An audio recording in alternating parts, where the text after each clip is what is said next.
Complete agenda to all requesting radio stations and newspapers. Copies of the complete agenda are available for inspection at all public schools and at the superintendent's office. Anyone desiring information as to forthcoming meetings should contact the superintendent's office. Please stand for the Pledge of Allegiance. I pledge allegiance to the flag of the United States of America and to the republic for which it stands, one nation, indivisible, with liberty and justice for all. Roll call, Denise.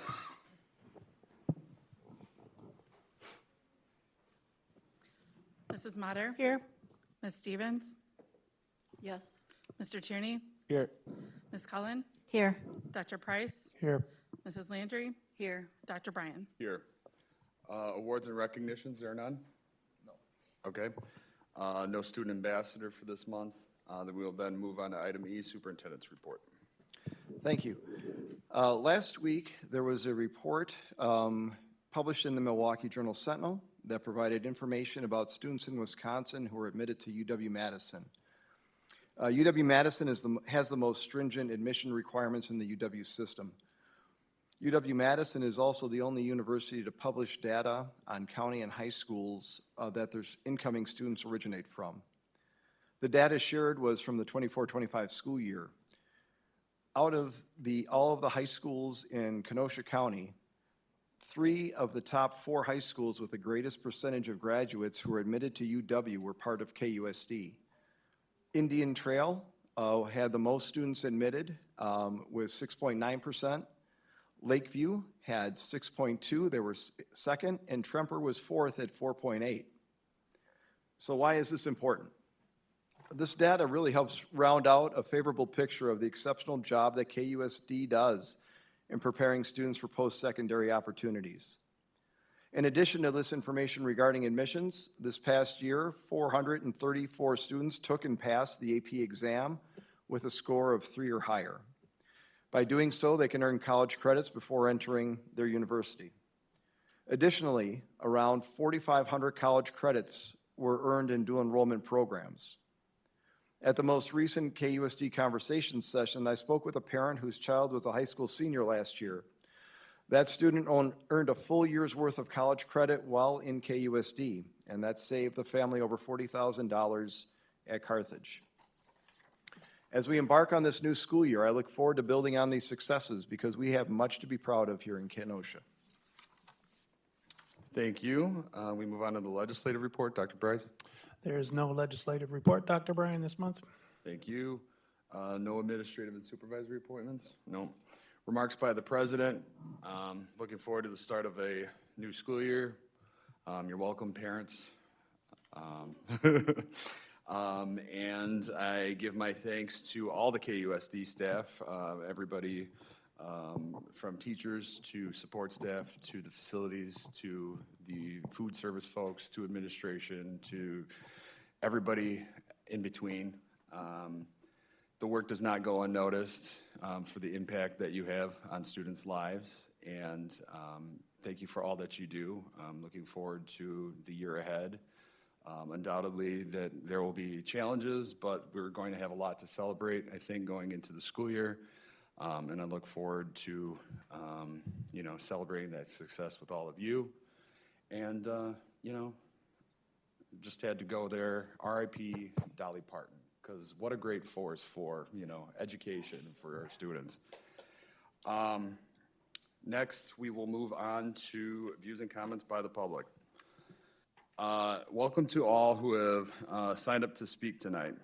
The board values your input and interest in KUSD. We'd like to remind you that school board meetings are not public meetings, but official business meetings held in public. I will call you to the podium in order from the sign-up sheet. I appreciate your understanding as I do my best to pronounce each name properly and offer my apologies in advance for any name I may mispronounce. I assure you it is not intentional. Any written comments received prior to the meeting have been shared with the full board, and names will be read into the record upon request.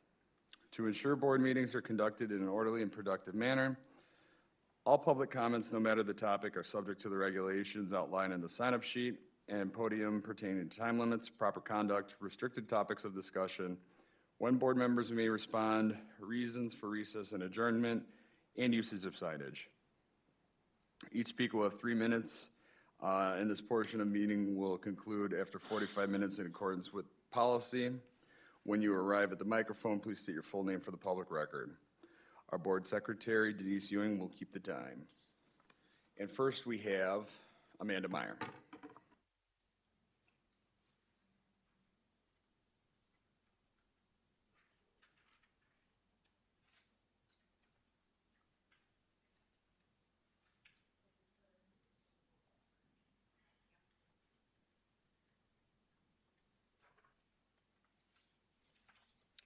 Hello, my name is Amanda Meyer, and I'm a KUSD resident, taxpayer, parent, and the owner and creator of Kenosha Students First. I'm here tonight on behalf of community members as well as myself who are tired of frustrating double standards. Looking at tonight's agenda, a clear and disappointing theme emerges. This leadership operates under a completely different set of rules than our staff, our students, and our families. All three of the items that I will be talking to you about tonight are going to be addressed later, and I would appreciate your feedback on. First, consider the proposed expenditures for strategic planning and polling. This administration wants to spend roughly $42,000 for ERS services and potentially tens of thousands of more on corporate polling, while simultaneously sounding the alarm on a $17 million structural deficit. Superintendent Dr. Weiss has publicly warned that we are burning through our refund or our fund reserves in a death spiral. I did a quick poll. You guys gave us about a day to have this, so I gave the poll about a day, and I shared it amongst many groups. I would like you to know that in those groups, including on my page, but also the community ones, 57% said that they will not support this at all until there is a town hall. 0 people thought that it was a good idea at all, and 42% do not support it, period. We see the exact same avoidance of public accountability regarding Dr. Weiss's own contract renewal. For any other role in this district, standard practice demands a rigorous, competitive evaluation to ensure that the absolute best candidate is serving our school. Yet there has been 0 open communication with the public to see if the community feels his performance warrants an extension through 2028. Why does the top leadership position bypass the competitive scrutiny expected of everyone else? Rushing to an extension during a massive financial crisis shows a complete disregard for our community transparency. I will also now mention that the second poll that I did, not only on my page, but also in the community, that 7% of people were actually satisfied with Weiss and would want to support him being brought back in. 21% said that they are disappointed in the board for not bringing this to their attention and not allowing them time to go over his contract and all of that. But 70% opposed to his renewal. And I will mention that it was like over 200 people who voted. Finally, the elitist dynamic is perfectly illustrated by board member Rebecca Stevens' chronic absenteeism. Public records show that she has been absent or late to over 36%.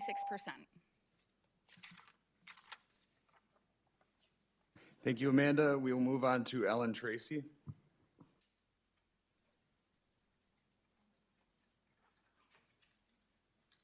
Good evening. My name is Ellen Tracy. I am a parent of a Bullen student. I'm here tonight because I believe KUSD needs to have a serious conversation about accountability, financial responsibility, and leadership. In corporate America, there's a basic principle. When an organization consistently fails to meet its financial obligation and performance goals, leadership is held accountable. If a company can't balance its budget, executives don't simply come back to the employees and customers asking for more money while continuing business as usual. The C-suite is expected to take responsibility. Compensation is reviewed, performance is evaluated, corrective action is taken. Why shouldn't we expect the same level of accountability from our school district? KUSD is entrusted with millions of dollars of taxpayer money. That comes with an obligation. When the budget isn't balanced, when financial projections continue to miss the mark, and when the district finds itself repeatedly asking the community to absorb the consequences, we need to stop asking only how do we get more money. We need to ask where is the accountability. That includes the superintendent. In the private sector, a leader who repeatedly fails to meet critical performance expectations would not simply be told to try harder next year. They would be evaluated against measurable goals. They would be placed on a performance improvement plan, or a PIP, with specific expectations, deadlines, and consequences if those expectations aren't met. I believe Weiss should be held to that same standard. If these goals cannot be met, then the board needs to have the courage to make the difficult leadership decisions. Teachers, support staff, and families are expected to work within their budgets and live with the consequences when the money runs out. Leadership should not be the one area where accountability is optional. I want KUSD to succeed. I want our students to have excellent schools, our teachers to have the resources they need, and our community to have the confidence that every taxpayer dollar is being managed responsibly. But success requires more than good intentions. It requires measurable results, fiscal discipline, transparency, and accountability from the top down.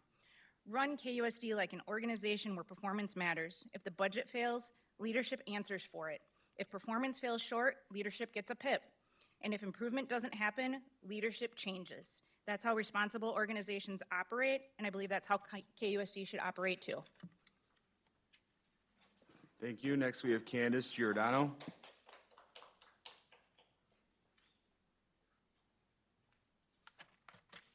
Hello, my name is Candace Giordano. Board members, thank you for your time. I'm here tonight because my son, David Giordano, senior at Lakeview Academy, deserves a chance to play varsity volleyball this season. Right now, without an expedited cooperative agreement with the Lakeview Academy and Indian Trail Academy, that opportunity is gone. Over the past 2 years, Bradford's boys volleyball numbers have declined to the point where a safe, competitive varsity roster is no longer possible this year. This did not happen suddenly. Coach Evan Winter saw it coming last season and repeatedly asked the athletic director to begin the WIAA co-op process early. Because once numbers start to dwindle, they rarely rebound without structural support. Unfortunately, that request wasn't acted on, and now we are in a position where my son David may lose his senior season of school-based competition. David was an all-conference player last year, and he has been on varsity since freshman year. We also have a son that will be a freshman next year at Lakeview that will also likely qualify for varsity level within the Boundary Bradford district. WIAA provides a clear, well-established pathway for exactly this situation, an expedited cooperative team. KUSD already uses co-ops in other sports, and the mechanism is familiar, the process is straightforward, and the need is urgent. Without an expedited co-op with Lakeview and Indian Trail, which is his next closest school, David will have no varsity team to play for and no chance to compete for postseason play. This is not simply about athletics, it's about honoring the commitment of students who have trained, shown up, and stayed dedicated even as numbers dropped around them. It is not David's fault a cooperative agreement wasn't formed within normal timelines, even though the request was made repeatedly by Coach Winter. Tonight, I'm asking you to authorize an expedited varsity cooperative agreement between Lakeview Academy and Indian Trail High School. Please direct the athletic department to submit the WIAA application immediately. The season will begin next week, so every day matters. With your approval, this can be resolved in days and not months. David can step onto the court with pride knowing their district stood behind him in his senior year. Please give David the varsity volleyball opportunity that he has earned. Thank you for your time. Thank you, Candace. Next, we have Kyle Miskovic.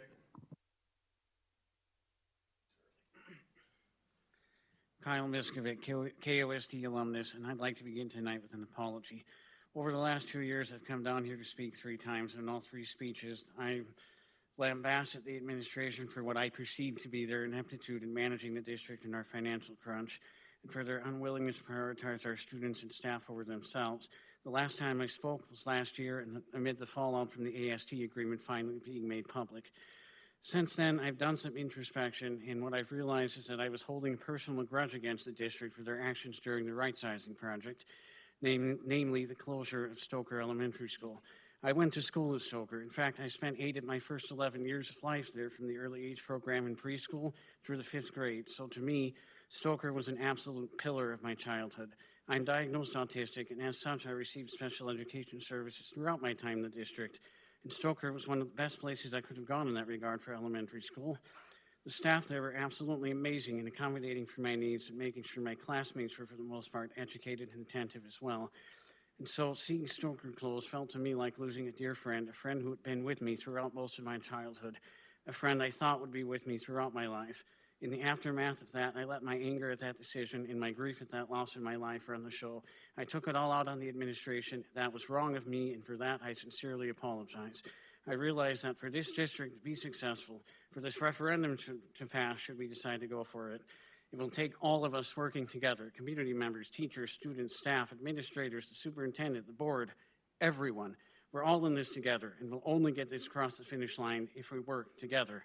That means the board must keep pushing for transparency and accountability at all levels. That means the administration must be willing to get out into the community, into our schools, so they can see what's really going on in there, so that they can actually listen to us and engage with us meaningfully. That means that we, the community, must open our hearts and minds and work and be willing to listen to our students and work with the board, administration, teachers, and school staff, That means that all of us, every single one of us, must be willing to listen to our students and teachers such that we can make sure that we're doing our absolute best to help them to be successful. And most of all, that means that every single one of us must be willing to be educated. The word education derives from the Latin word educare, meaning to educe from among us what we know. Collectively, we have the knowledge and skills we need to be successful to get this referendum passed. We can only do that if we all work together. That is how we rebuild trust in this district, and that is how we'll get this referendum over the finish line. Thank you. Thanks, Kyle. Next, we have Eric Espinoza.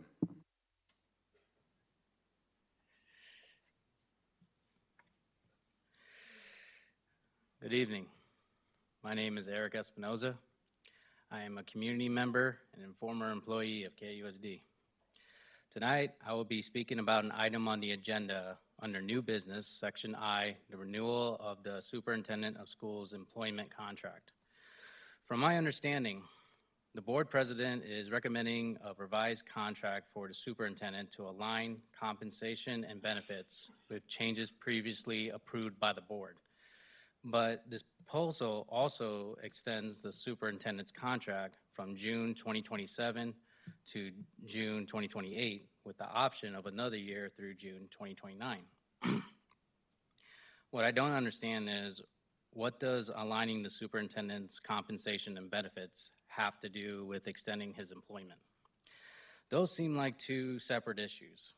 Since the superintendent took his position in 2022, the district has faced major budget cuts, staffing and administration reductions, school closures, continued financial problems, and a major cyber attack that compromises personal information and disrupted student learning. In addition, the district proposed asking taxpayers for $23 million a year for 5 years through a referendum, which voters rejected that proposal. At minimum, that should have caused the district to ask what needs to change. Before approving the board president's recommendation, show the public the measurable results of being used to evaluate the superintendent. If the purpose of revising this contract is to align the superintendent's compensation and benefits, I'm asking why that also requires extending his employment beyond June 2027. If compensation and benefits need to be adjusted, address those changes. But I'm asking this board not to extend his employment without first showing the public the performance results that justify that extension. If his leadership produces the results the district needs, the board can act accordingly. If it does not, this board should be willing to consider new leadership. For those reasons, I'm asking the board not to approve the contract extension tonight. Thank you. Thanks, Eric. Next, we have Karen Kempinen.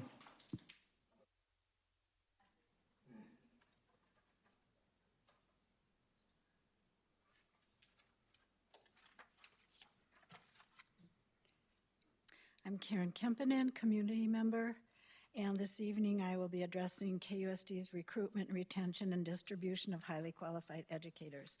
I attended a recent KUSD conversation and received this handout, which states To balance the budget, the district plans to use money from fund balance reserves and unfilled positions. Yet, KUSD Policy 6100, the moral imperative, states all students will have an equal opportunity to prepare for college and/or careers with the support of highly qualified educators. Wisconsin does not publish data on unfilled teacher positions, but the state reported that 4,507 teachers were either teaching outside their license area, out of field, or teaching on an emergency permit, ineffective, for the 2022-23 school year, according to Learning Policy Institute report.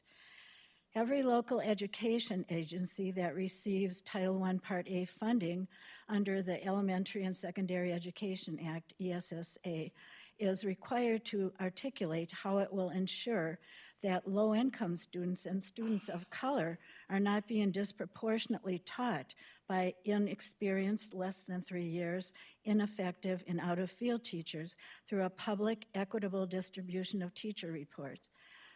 KUSD received federal Title I funds, so it has needed to submit that formal report. It should also be noted that Building Our Future published a report analyzing data through 2025 with the summary statement, none of the schools rated as significantly exceeding expectation have a majority of inexperienced teachers. On the other hand, nearly half of schools that failed to meet expectations do. KUSD's strategies to address this inequity are found in the KUSD District Improvement Plan, Goal 3, to ensure an effective and engaged workforce. A few of the strategies there have been implemented, but most are still in process. Federal ESSA policy also states that any school district receiving federal Title I funds must inform parents if their child is assigned a teacher who is not appropriately state certified or licensed for the grade level and/or subject area where the teacher is currently assigned for 4 or more consecutive weeks. Principals, in conjunction with HR and KUSD, review the licensing of their staff, and the school sends out letters to parents either via paper or Parent Square. As of 1 p.m. today in WECAN, there are 29 unfilled KUSD teacher positions. As we begin the 2026-27 school year, please make it a priority to fill those positions with the highly qualified educators necessary to guide students on the paths to their dreams. Thank you. Thanks, Karen. Next, we have Scott Coey.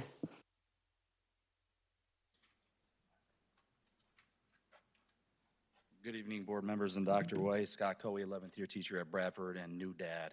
Haven't seen you in a while for obvious reasons. I'm here to advocate for a couple policy changes. I'd like the board to reconsider the handbook or policy changes that staff members cannot take unpaid sick leave rather than be forced to use sick days. The reason for this is some staff, my wife being one of them, would rather take unpaid days if she gets sick right now than use her sick time. We all have a variety of reasons for this. And for her and I, it's to save days for another child. She has to start over having used all of hers after the birth of our daughter, given it is easier to go unpaid a day here and there rather than go underpaid after the birth of a child. Many of us cannot afford to go unpaid during the time of a childbirth. It costs us nothing as far as I can tell. Consider it. Some of you know my other potential idea I told you. Another policy change is 6610, procedures for selecting and using supplementary instructional materials. Dr. Weiss will be familiar with Michelle Ludvigson, who was my world history teacher at Park High School from 2003 to 2004. That year, she had us bring home a permission slip to watch Schindler's List in class, a movie about the Holocaust. It had a very real impact of my understanding of that genocide. I believe we can modify to permit, with parent permission and district forms, the showing of films like this. Some movies can do a topic or unit justice that text will never be able to. Just an initial thought. Consider it. Dr. Weiss, I speak specifically to you as a former student of yours. I know the job you and Mr. Gajewski do in RESD is near impossible to do, and people, I'm not sure, fully grasp the job. As a former board member since I officially resigned last week, we don't always agree, and we shouldn't. Keep being the goalie you were 23 years ago, Dr. Weiss. You have my support. Lastly, it is to express some gratitude. I became a dad on February 22nd and had a great time. I want to say thank you to the board members who held your promise to give me the thing I pleaded for 10 years, The prep time, I've always begged for. It got us the thing that I still can't fathom. After 10 years of begging, yelling, and crying, I finally got that thing. I really do feel like Jeff Goldblum in Jurassic Park being like, you crazy, you did it. You did it. Thank you for giving me the time to do my job better for the kids of this district, and I promise you I will, you gave me that, I'm gonna give back tenfold. And it conveniently at the right times, moment so I can go home and do my new favorite thing and be a dad. So I hope you have a great school year, Dr. Weiss. I hope you come by. And again, I hope you know you got my support. I don't care what anybody else says. Have a good day. Thanks, Scott. And hey, good to see you. Next, we got Doviel Hill.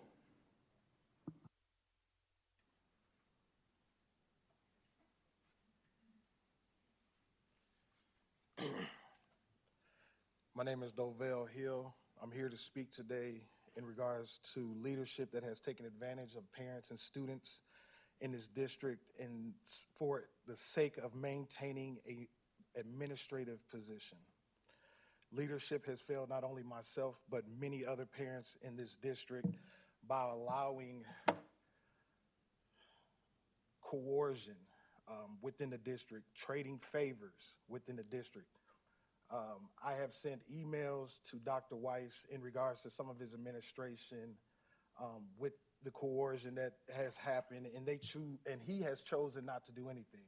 I had to move 2 students, both my daughters, away from this district because he chose not to do anything about the discrimination that they were suffering. These individuals are all working together. Names like Kevin Neer, Andrew Bumgard, Bill Haythcock, who isn't here anymore, who should have been fired but was allowed to retire with funds that are now going to be used from the district. Jeff Weiss also sat on the districtation committee of our new president, and I believe they're in coercion together to trade favors because he's pushing the hardest to have this individual rehired. I'm one of those individuals that I am not afraid of any of you. I will say what I have to say. I don't care who gets mad about it. You did something to my daughters and you didn't step up as a man to help me alleviate that problem. So now I'm going to be a problem for you. Every chance I get to come and speak in regards about anything that I know about this district, Dr. Brooks and her touching of kids and staff, Kevin Neer sending out emails that I sent to him personally about a staff member that was an administrator that was basically out of order, and he sent it to that administrator rather than doing something as the head of HR. He helped that administrator know that I was going to file a report against him. So you have these individuals in here working together, and that needs to stop tomorrow. We need accountability. These individuals need to be fired and let go. This is also a superintendent that allowed 2 teachers to stay at Trimper who have showed discriminatory actions, and then you're going to tell black students they have to go there and respect those individuals. You guys are insane, absolutely insane, to think that that is okay. I have no idea what I'm dealing with here, but I'm not dealing with men, because men would not allow children to go through what my children went through and what the rest of these children are going through in this district.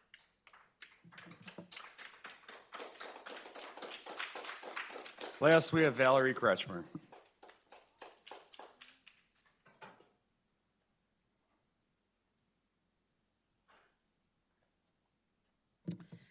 Good evening. I'm Valerie Kretschmer. I hear from people in our community that they want support to properly fund our schools. But how can we ask taxpayers for more money when there are serious concerns about spending and accountability? For example, I've seen expenses this month totaling more than $7,000 in hotels, $3,000 in airfare, $1,600 at Kenosha Kingfish, and nearly $1,000 for Lake Geneva zip lines. Whether every expense has a justification or not, these expenditures raise legitimate questions about priorities. We cannot continue asking this community for more money without first demanding accountability. Tonight, I'm also asking the board to vote no on extending our superintendent's contract. His contract is up for review, and the recommendation is to extend it another 2 years. I believe that decision should be based on performance. Our students are struggling academically, teachers and families are leaving the district, and we cannot simply blame declining enrollment or birth rates.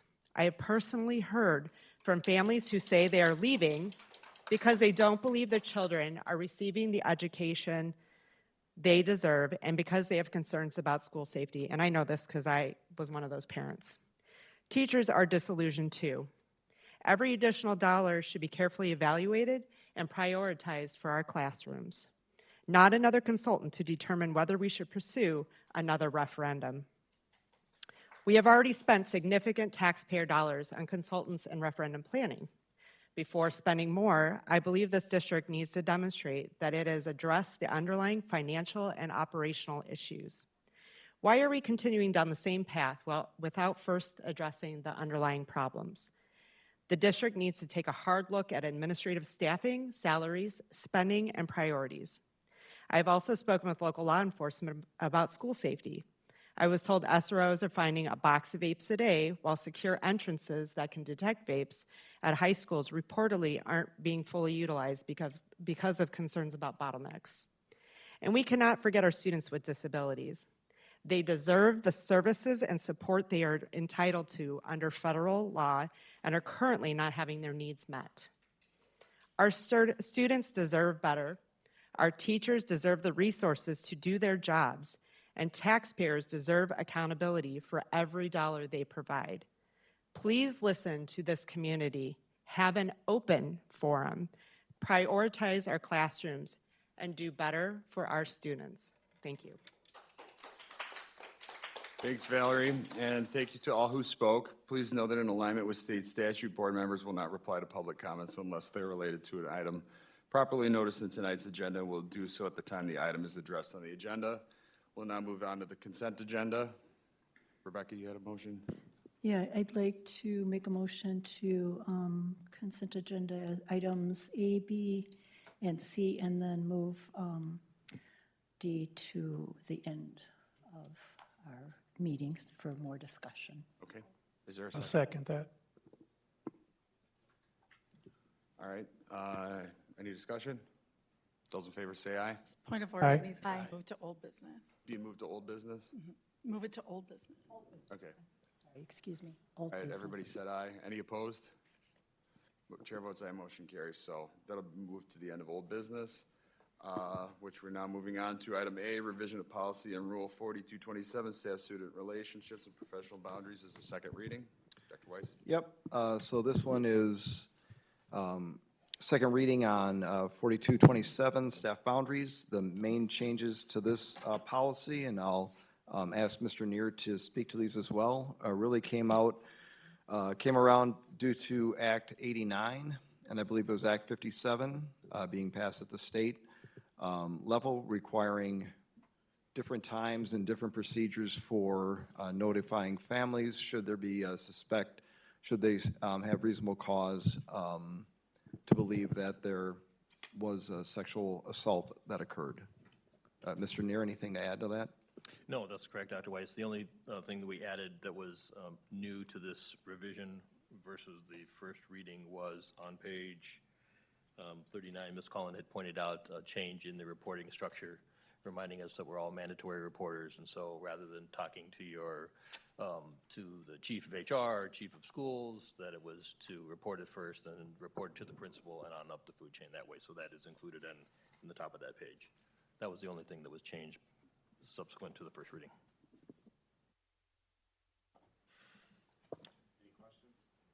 Any questions? I need a motion. Oh, Mary, sorry. I didn't even follow my own lights. Go ahead. I was going to actually, first of all, congratulate the Personnel Committee that went through, that looked over this and gave us some good recommendations and the changes made. And I'd like to recommend that we make a motion to accept this. Second. Any further discussion? Bob? I just want to say thank you, Mr. Neer. You guys listened to the Policy Committee and Personnel Policy Committee, and thank you to the committee because there was a lot of conversation on this, and I do appreciate this policy. We need to get our hands on this situation a little better. Thank you. Any further discussion? No, I just wanted to say thanks for adding, Use the lights. would oh, you? sorry. Yeah. Robin? I just wanted to say thanks for adding that part about mandated reporting to DCFSC under the reporting conduct. Thank you for adding that. All right. Anything else? Those in favor say aye. Aye. Any opposed? Chair votes aye, motion carries. Next item is board action regarding a referendum-related community poll. Dr. Weiss. Yep, and then Ms. Reuter can join on this one. This is the poll, I think, back in June.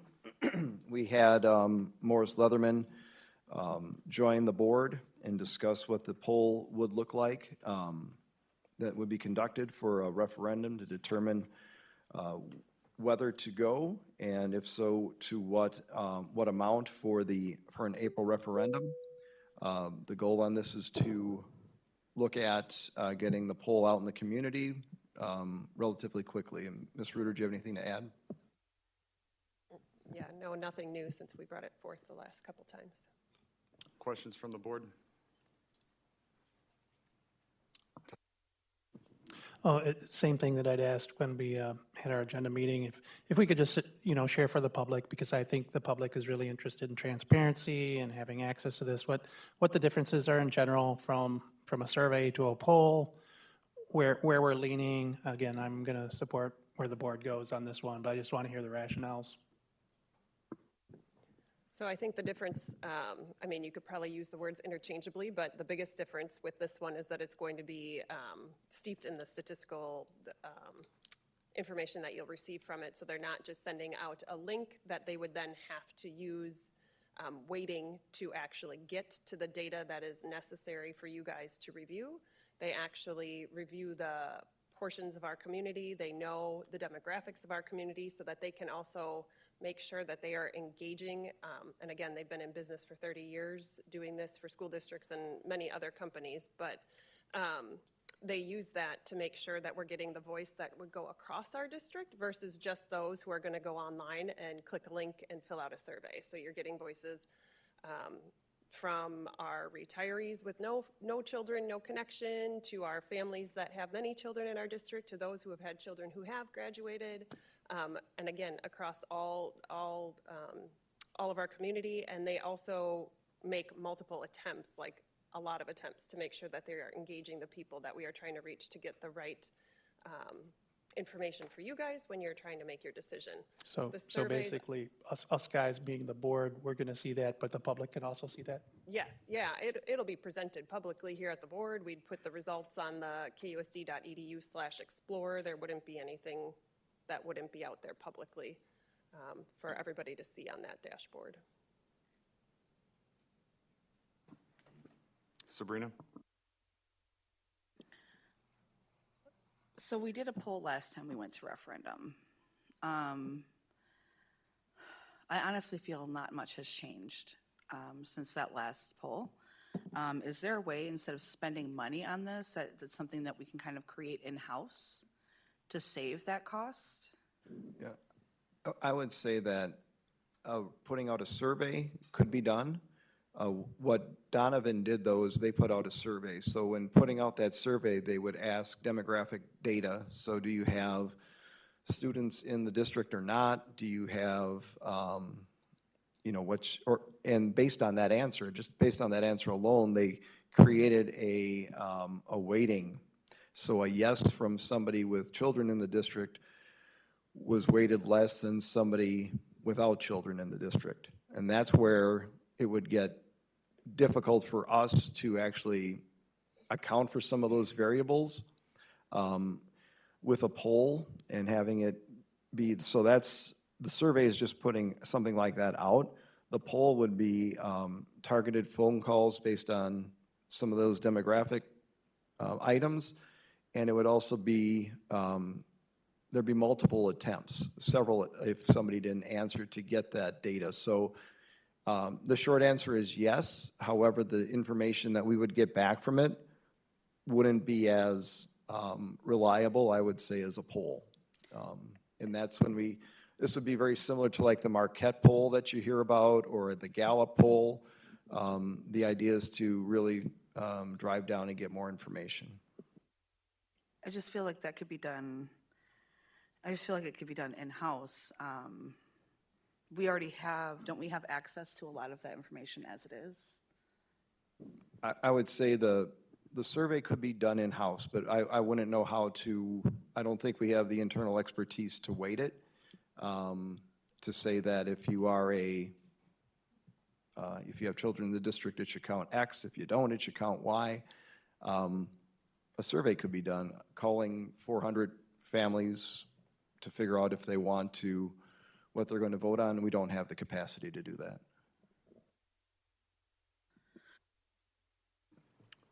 I think there's a lot more to it, like mathematically and statistically, and again, it takes training, and they have a model that we don't have access to know what they implement with the data.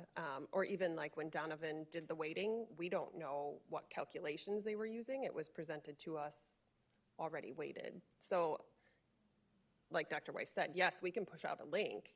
We could have 4,000 people reply. It could be heavily biased by having it be mostly KUSD families, because we wouldn't have all of those other pieces to apply to it to actually get down to what does the true entire community represent, and that's what Leatherman can do, and they do that before they even call people. The 400 people they're calling is already a representation of our community. So they're calling, just like I've shared like a few times, like 1,000 people in the US can represent our entire country, and there is a whole process that goes into choosing those 1,000 individuals. They have that process that will choose the 400 to make sure that they are getting the voice of all of our community members included for you guys. So when we get that information back, are we actually going to look at that information and base our decision on going to referendum off of that? Because last time it was kind of skewed. So what we're offering you guys is to have a community poll that will provide a piece of data that you guys can use in your decision making, whether you base your decision on the poll alone, or if you base it on the poll plus what you've heard from people. I mean, this is just an extra piece of data to make data-driven decisions, and it's up to you guys if you want that data or not. At some point, you will have to determine if you're going to referendum or not, and whether you choose to go or not. I'm sure people will ask, what helped you decide that? What made you say yes, or what made you say no? And I think data could be a really helpful tool for you guys, but No, it's but really also for you guys listening to the choose. community is a really helpful thing. And I feel like that poll is not going to do justice for what the parents are feeling in this district. And the parents and the staff, I feel, are going to make up the majority of those votes. I don't know. Maybe I don't know what I'm talking about. I don't know. Bob? So I've said this before, I'm going to say it again. We're doing it backwards. We should be going out to the community, doing town halls, having them speak to us, hear and address their issues first. We have data from the survey we did a couple years ago. We haven't even looked at it again. Things have only gotten worse financially for the community since 2 years ago, or whenever the last referendum was. How many times have you seen those Gallup polls and you're like, who did they interview? Because nobody I know even agrees with that. So those polls are not representation of the United States of America with 1,000 people. They're not accurate. Before we spend a dime on it, I think we should just start by listening to the community. Those are the people that we're asking to pay more money to us, and we're putting them in at the very end. Let people tell us what they got to tell us. Let's have conversations. That's the only way this is ever going to pass. And I honestly, unless we do something crazy, I don't really see it passing at all, but that's my opinion on it. Rebecca? With their expertise and why they do the polls the way they do, it's where you're going to get reality check on this is actually what happens when people go out to vote. You're going to have a spectrum of all the seniors all the way down to parents. As a grandparent, I'm going to vote yes, I know that because I have grandchildren, but how do we influence our other people? And when we get those numbers back, do we have enough people to carry it? So you get a much broader perspective, you know what you're dealing with, and then you break it down from there. And that's crucial, because if you don't reach out to all the groups that vote, and you don't know who to reach out to if you don't have the information, it's not going to work. And at least then we'll get realistic about the people that go out and vote for these types of items, and will they support us? And that's what we need to know right now. We need a better, clear picture of what is going to happen. It's not just the parents that in the schools, it's our whole community, because it impacts our whole community. So that's why I have to support it. Todd? Well, I mean, I'm sympathetic to what my colleague on my right here had just mentioned. We're going to get information back. We're going to hear from neighbors. We're going to hear from even folks, you know, who came here tonight, presented some information, take that all into consideration, vote how we feel. I just hope the poll, or how this is done, will also bring evidence to what people want, you know, that it's aspirational. What type of school district do we want? What would we like to see in the future that we're not doing now, so that it's not so much placing the fear on the community, because I know that's a motivator too, but I'd much rather see us say, this is the type of school district I want for my kids, whether they're 5 years old or 12 years old, or this is the type of school district I want for my grandkids. You know, I think we have to like frame it in the way that we're using this to get information in general, but it's not the only type of information. That's how I stand on it. Bob? So again, like what we did last time did not work. We paid for a survey, we got the data, the board didn't listen to the data, they actually ignored the data, so that was a waste of money. We were told it was going to fail when we raised preparation time and added that money to it, if you did the math, which was called out. So why are we gonna do the same thing again? Why aren't we listening to the community? They want to have a conversation with us. They want to tell us what they want. They want to tell us what they need, and we're pushing them back to the end after we did a Gallup poll. It just doesn't make any sense. If you want to, you know, nothing's going to change if we do the same thing, and we're not doing anything out of the box. We're not doing anything different than last time.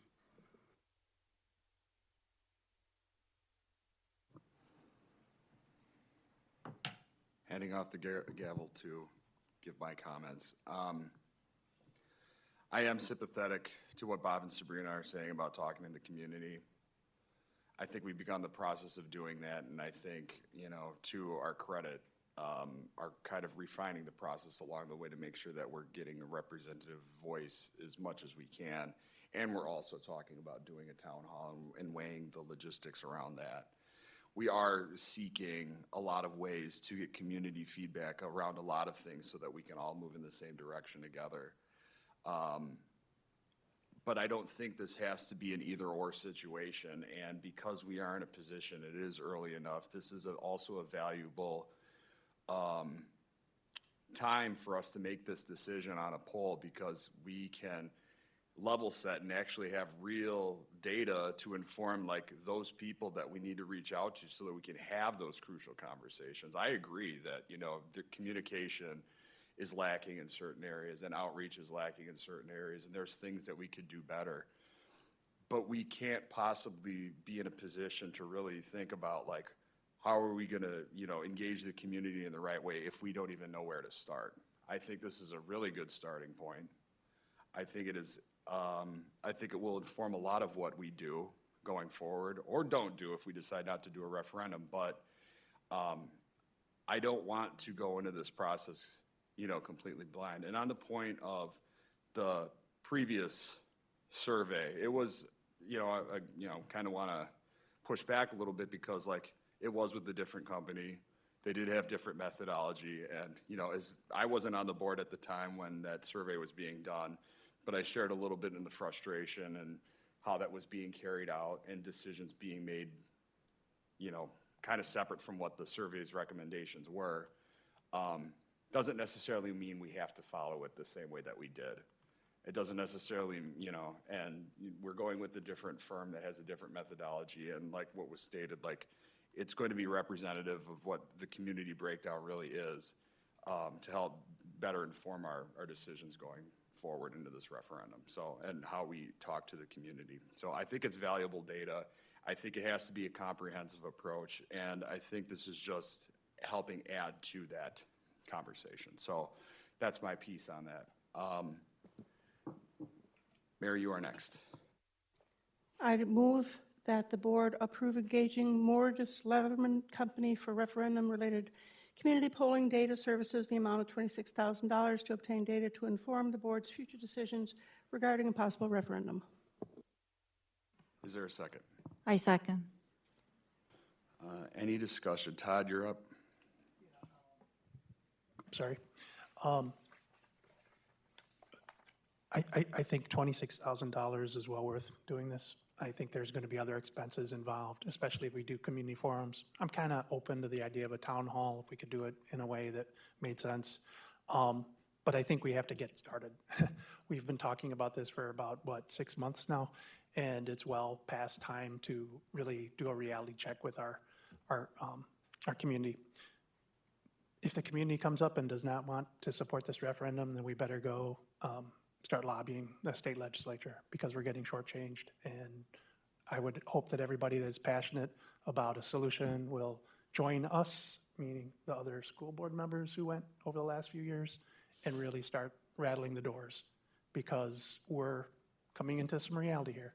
And I think that we're going to have to take that passion and find the funds.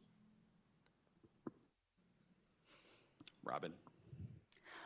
Yeah, I just want to say that we need to do all of it. We need to listen to the community. We need to continue to have these conversations. We need to host a town hall, and we need to do a poll. A poll is not the same as the survey that was done before. I listened to the explanation of it. It's very different.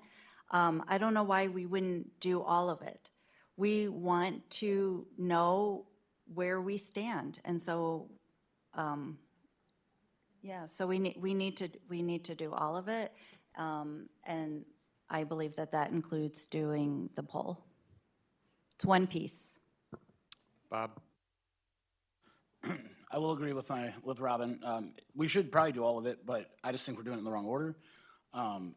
You know, if we're going to ask people for a referendum using a poll, but we never heard from the public of what their issues are first, you have no time to adjust issues to get the poll to convince people to go higher. So you're getting a poll right now. I'm telling you right now, if you poll this community, I'm guessing 60% are going to say no. That's my guess. I could be wrong. But if you go to them first and you identify some, maybe there's some easy solutions. Maybe there's just a conversation. Maybe there's a parent out there who just wants to have their voice be heard about an issue with their child. And when you ignore them, they will never support you.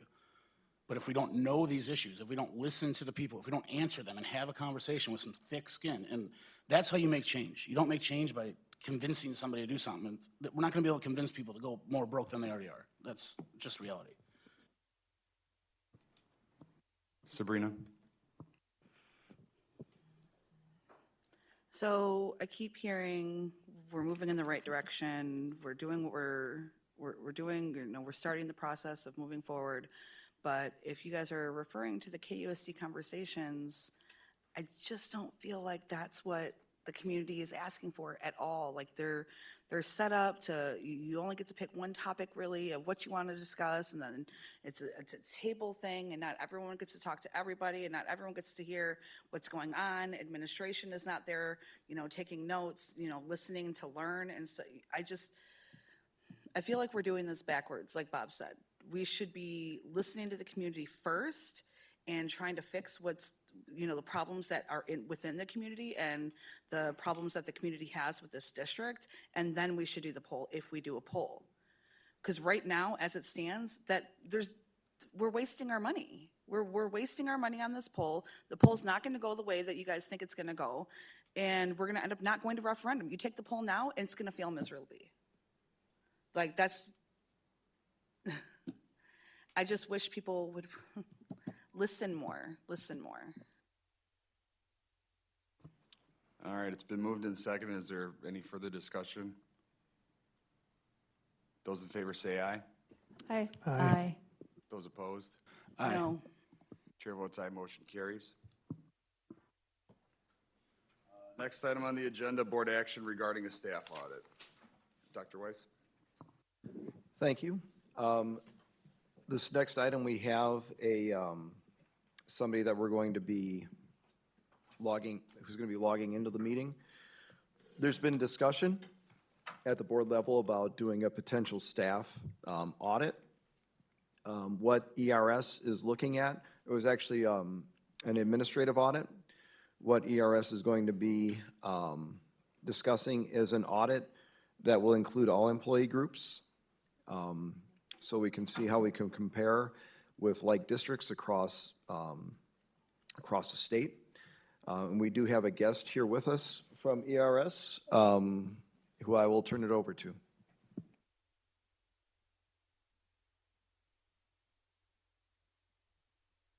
I believe you're on mute. Classic of the genre. Good evening, Superintendent Weiss and members of the board. Can you all hear me okay? Yes, we can hear you. Oh, great. Okay. Thank you all for having me. My name is Emily Parfit. I'm a partner at Education Resource Strategies. We are a nonprofit consulting firm that partners with large urban districts across the country to understand resource use and how we can better use our resources to support students, particularly those furthest from opportunity. So really pleased to be here with you tonight. I believe my charge over the next 10 minutes or so is to provide a little bit more information about this service that we provide across the country to benchmark staffing across compared to other systems in order to inform your all's decision-making around whether or not this would be productive for Kenosha to pursue. So if we're good with that charge, I'm going to dive right in. We are starting here with what we call our theory of action around staffing benchmarking. It is important to us to be really transparent about how we think this work advances student outcomes and ensure that we're on the same page with folks that we partner with about that theory of action. It comes from the moment, this service offering that we provide districts very much was born of the post-pandemic era, where districts are experiencing declining enrollment, shrinking budgets at the same time that healthcare costs, transportation, special education costs are rising, and at the same time that student needs are higher than ever. And so in that context, where we have fewer resources and more we need to get done, we have an imperative to start first with our central office spending or staffing to understand, are we being as efficient as possible in the overhead and management of our district? We then also need to look at how we are organizing schools and arranging those resources to meet the needs of kids, and then how we are targeting resources across our system in ways that are more and less equitable and ways that they are serving students with greater needs or who are further from opportunity. And so if our theory of action is, if we look at data that explores those questions, then we can support districts to be more deliberate in their resource use allocation across their system. And we believe that if we can improve our resource use, then we can create student experiences that meet students where they are and provide the personalized and individualized support they need, which will then improve outcomes over time. So that's sort of the theory of action that we are laying out here. If whoever is driving would proceed to the next slide, perfect. I do want to make a note before I share some examples and talk about this, about the actual act of sort of comparing your staffing to other districts, right? We are not holding up other districts as necessarily best practice. We are not saying that being higher or lower than other systems is good or bad. It is intended to serve as a starting point for further discussion. There are potentially pockets where we can say, okay, well, Denver is doing an incredible job of providing data to schools to help them understand and improve instructional practice. And so when you see that investment in this district's data department, that's what's going on there. And so that's something to think about. So there's sort of pockets of better practice or promising practice that we can highlight. But the core question is where you are higher or lower. Is that a deliberate bet that your system is making? And do you understand the ROI you are sort of getting back from that investment? And so that's the sort of question that you are engaging with as you go through. In places where there is research on best practice, we certainly bring that in.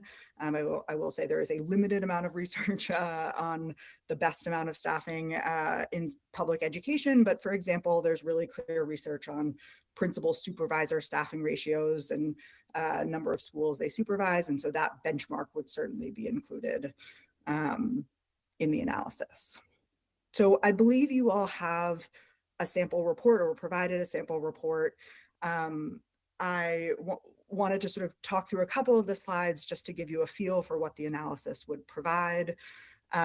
We take what we call a MECE approach, so mutually exclusive, collectively exhaustive approach. We take all the staff in your system, we divide them into a couple of different categories and do 2 deep dive analyses. The first is on the staff that show up to central office on a daily predictable basis. Their job is in the true sort of leadership and management and oversight of the district. We call that our leadership and management function. The second set of analysis that we do is on the staff that show up predictably to schools on a daily basis. So even an instructional coach that might be on the central office budget, but shows up to 1 or 2 schools on a regular basis, they're going to be part of this sort of school resource use analysis. So we have a leadership and management analysis and a school-based analysis, and we look at all the staff included in those. The first example here on the next slide shows you what it might look like to see your comparison of leadership and management staff relative to peers. So the district, and this is an illustrative slide, this is not Kenosha data, but just to show you what it would look like. The district in question shows up on the left, the median of the peers is right there next to it. And then you can see this incredible variation across systems, right? There isn't, we see a lot more variation in central office staffing than we do in school staffing, which is interesting to note. And so you sort of can get a sense of where you fall within this group of peer districts. I should say we select peer districts very carefully. Where possible, we provide in-state comparisons. But for many of the districts we work with, they are sort of unique in their state.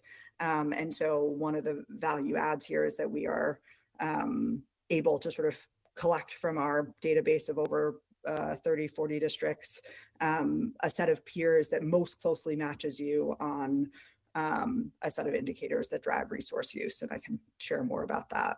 The selection of peer districts is a very important part of this puzzle. And so you can see this initial comparison, and then the report breaks that apart further. So we take that 451 staff relative to the 295, and we say, okay, what's driving those differences? And so on the next slide, you can see those broken apart in different functional areas. We also break it apart by different position types. We break these categories down even further, so that 231 in staff services. You can then see, okay, how much of that is the data team, the finance team, the HR team, et cetera. And so this is the type of analysis that then gets you to say, okay, are we getting the ROI, the return on this for this district in question, the sort of larger investment we're making in staff services relative to other districts? Do we feel like that's a deliberate bet, or is that the result of either legacy structures or outdated structures in our central office that we need to find ways to be more efficient and deliver services in different ways? So that's the examples from central office. The next slide has an example from our school resource use. We have sort of 3 big categories of school resources we look at: instruction, pupil services, and leadership. This is the pupil services look, and it shows staffing ratios for various positions in that category relative to comparisons. So how do districts use this data? On the last slide here, I would sort of voice over three main use cases that I see districts taking advantage of this data. The first, starting with the last quote on this page, the first is, this is perfect, thank you, this slide, is simply to understand your system better, to know what is unique about Kenosha Unified, what is similar to how other districts organize their resources. I think that is sort of a very powerful use case for many leaders to be able to then make informed decisions about budgets on an annual basis.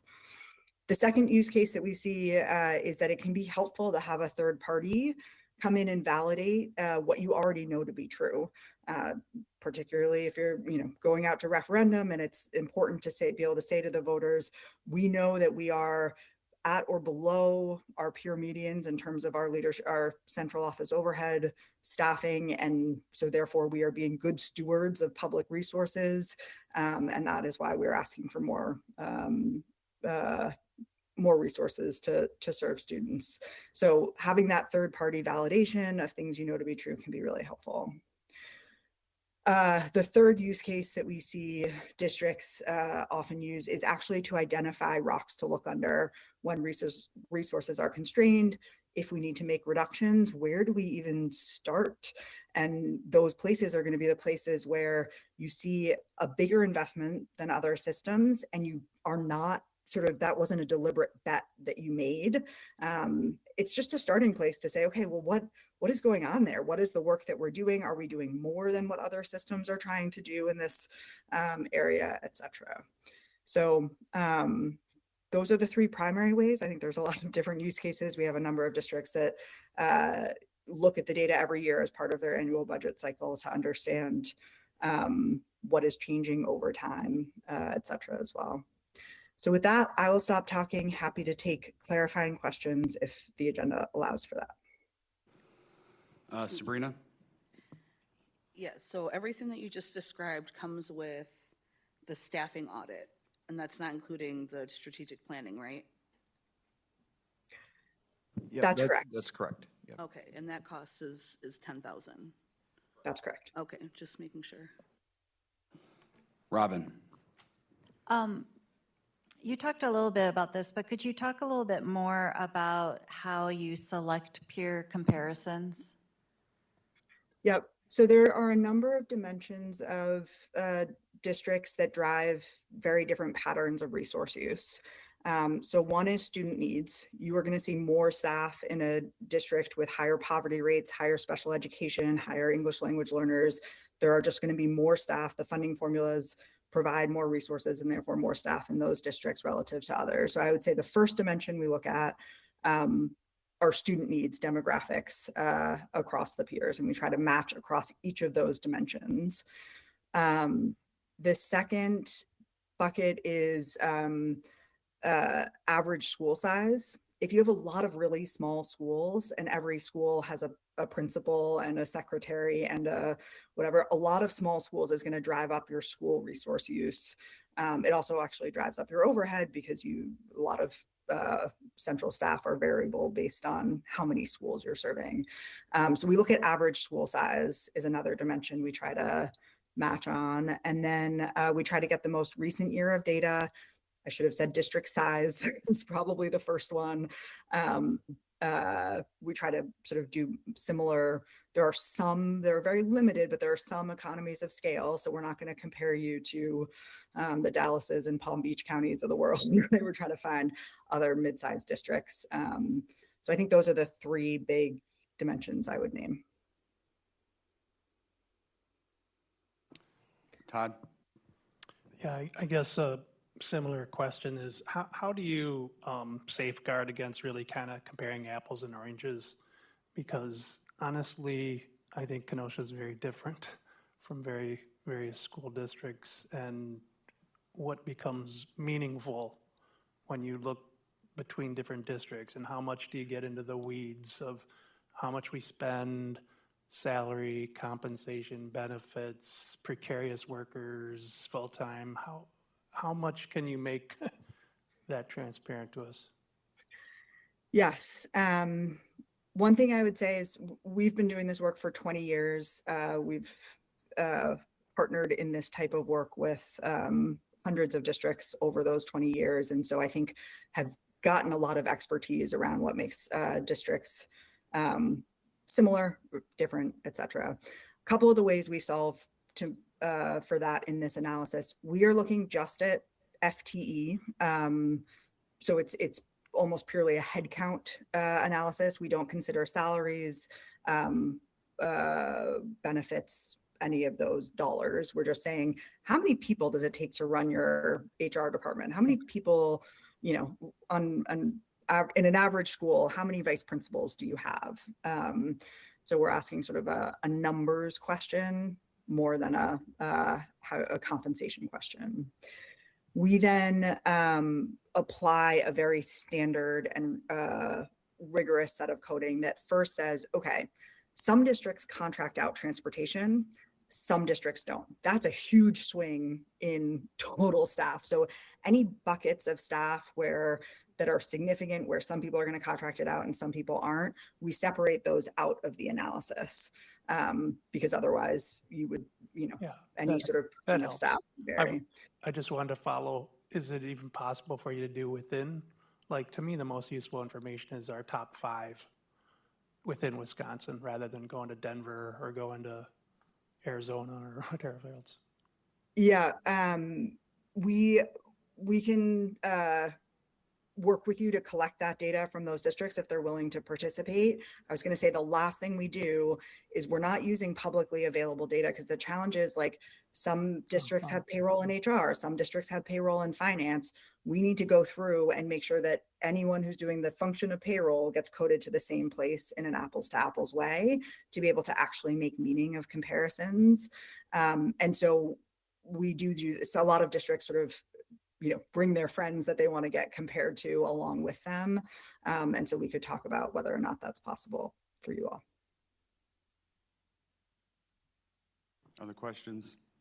Sabrina? How long have you guys been around, and how often do you do this? ERS as an organization has been around for 20 years. We've sort of built our muscle coming out of the Great Recession. We have been benchmarking districts for all of those 20 years. We have a 9-month, very rigorous, all dollars, contracts, et cetera, process that we've done for north of 50 to 100, I don't know, 50 to 100 districts over those 20 years. This service, this very light touch 10,000, like, we've been trying to make it as inexpensive for districts and accessible for districts as possible. This service is 3 years old. Over that time, we've built up a database of about 40 districts that have gone through it. So anyone who did it in year 1 has repeated every year. We had 90% of districts from last year want to repeat again this year. So we're building up the database rapidly. And then how long does this process take?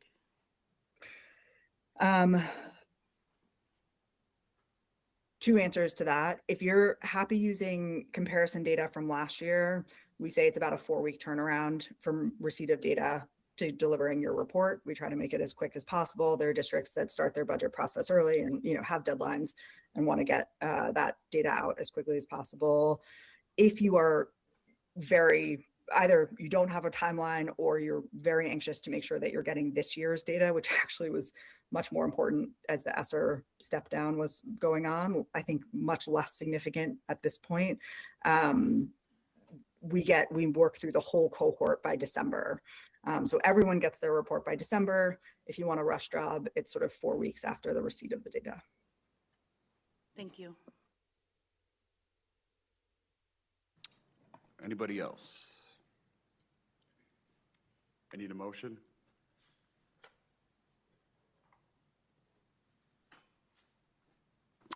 I'll make a motion, accept the administration's recommendation. The board approve engaging ERS for staffing audit services in the amount of $10,000. Second. It's been Motioned and seconded. Any further discussion? Todd, you want to speak to your motion? Just, yeah, my sense is that it's worth it, but I'm also interested in one other question for you about the student need. And what are your indices for how you assess that in general? I mean, hopefully it's beyond test scores. Yep, so the three main indicators we use are poverty, students with disabilities, and English language learners. Those are the indicators we use for this analysis. Okay, thank you. Anybody else? All right, all those in favor say aye. Aye. Aye. Those opposed? Aye. Chair votes aye, motion carries. Next, we will move on to, the end of old business, so we're going to bring back that item D from the consent agenda. That was revision of policy and rule 5310, student attendance, second reading. Rebecca, did you want to go first since you made the motion? Yeah, thank you. I just want to, as Todd says, Dr. Price says all the time, just putting it out there to really capture what goes on a lot of times with student attendance, and and it fits right in with the poverty. And I used to be a homeschool liaison, so I did visits. I found out why, I helped, with poverty. We're in a really tough situation here in Kenosha. We have so many students that are so needy, but a lot of times they don't get to school. So, and I know we have state laws and all that stuff, but that's one of the things that I'd like to see us prioritize. How do we help as a community? And when I saw this on the agenda, I wanted to make sure I spoke to it directly because it does impact everything. We've got a new reading program, we've got all kinds of new things coming out, and the kids are coming into these new programs, and we need more support than ever. So I just wanted to make that point and ask how we can, work together to get the community to rally around that and help some of the students. I know we've got teachers, former teachers that are doing a lot of work with that, just maybe bringing them in and seeing what else we can do to make sure as a community and a school board that we're doing everything to support. Because if they never, and from being a mentor about a student, working with students, if they don't show up, you see the reading. When you read with them, they improve. And when you don't, it's lost. So, and I know that there's a lot of work being done around this.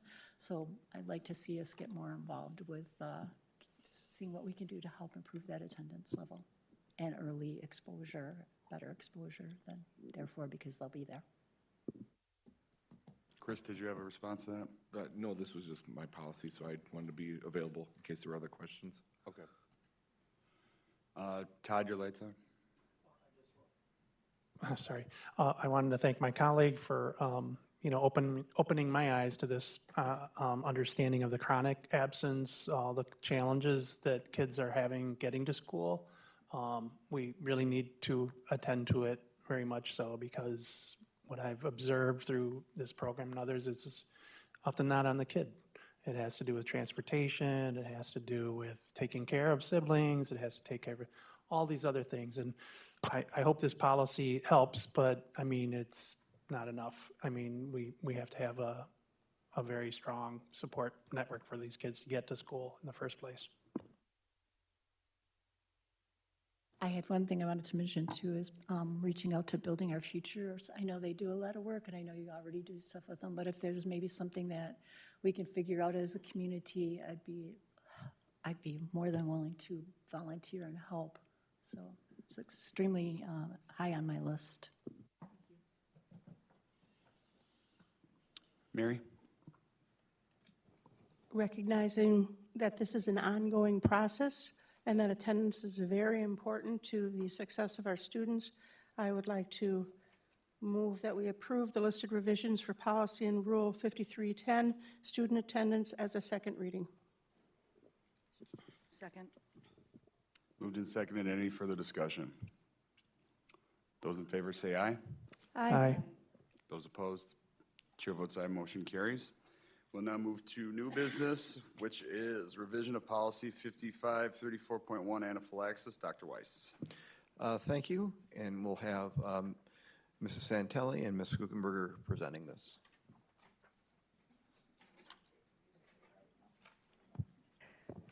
Good evening. We are here for recommendation and approval, first and second reading for the policy that you currently have in front of you.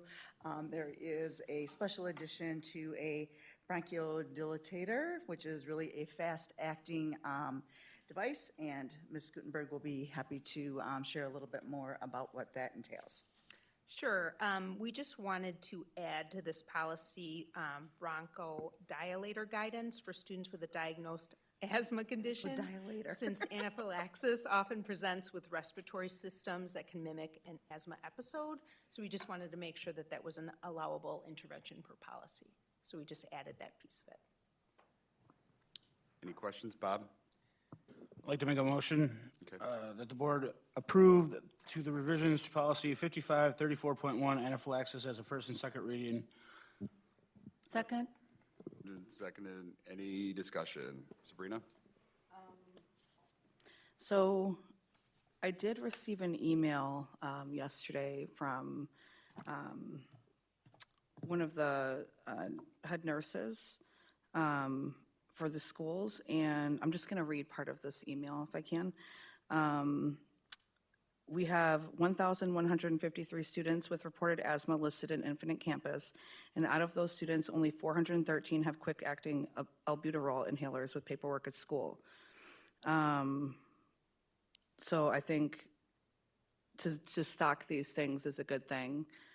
There's a lot of kids out there that don't have access to those medications, and I feel that this is going to be a good thing for the school district. This asthmatic agrees with the comments. Is there any further discussion? Those in favor signify by saying aye. Aye. Aye. Those opposed, chair votes aye, motion carries. We are now going to move on to the approval of the 26-29 integrated library plan.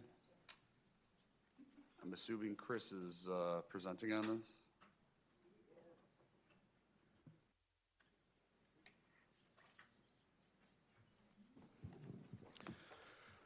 Thank you, Mr. President, members of the board. Every 3 years, the district works to revise, review, and implement, and then update our library and technology integrated plan. This is primarily a recommendation through the state that's more tied to the library and common school funds, which are dedicated funds for that program. However, we have always worked, at least the last dozen or so years, to integrate this in an overall picture for technology integration, primarily from an instructional standpoint, but this does cover organizational needs as well. So you have the most recent proposal in front of you, and be happy to answer any questions. I'm joined by Ms. O'Regan, the Instructional Technology Coordinator in Teaching and Learning.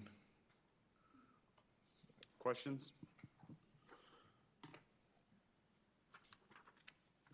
Otherwise, I need a motion. Robin? Yeah, I had a question, Oh, sorry. sorry. No, that's all right. This is probably pretty self-explanatory, but I was just curious, how do you get the Chromebook usage data? You know, there's the data in here that shows how much for each grade that kids are on their devices. I was just curious how you get that data. So there's a Chromebook admin council that tracks and when it's interactive and online in our network and our environment. And so we're able to utilize that data. This is the first time that we have this broad level report. There was a reference in there that we kind of took an analysis from a couple years ago.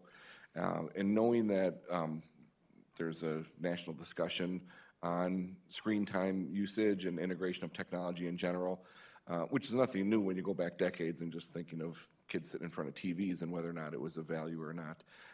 We do take that seriously, and there has never been a directive of a mandated amount of instructional time that has to be in front of a computer. Prior to the pandemic, we were pretty healthy as far as technology integration and in all aspects across different platforms and devices.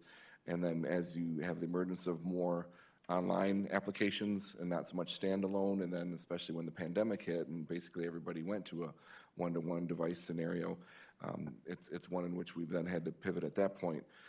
Our current environment, one, as you well know, is without having the dedicated funding for our refresh program, we're going to have to kind of, punt this year as much as possible in that regard. And so with Chromebooks being the largest single entity that we have related to our devices, we do have some dedicated PCs that, PC laptops, for example, or Project Lead the Way stations. Those have been around for quite a bit in secondary schools where they simulate different engineering type modules.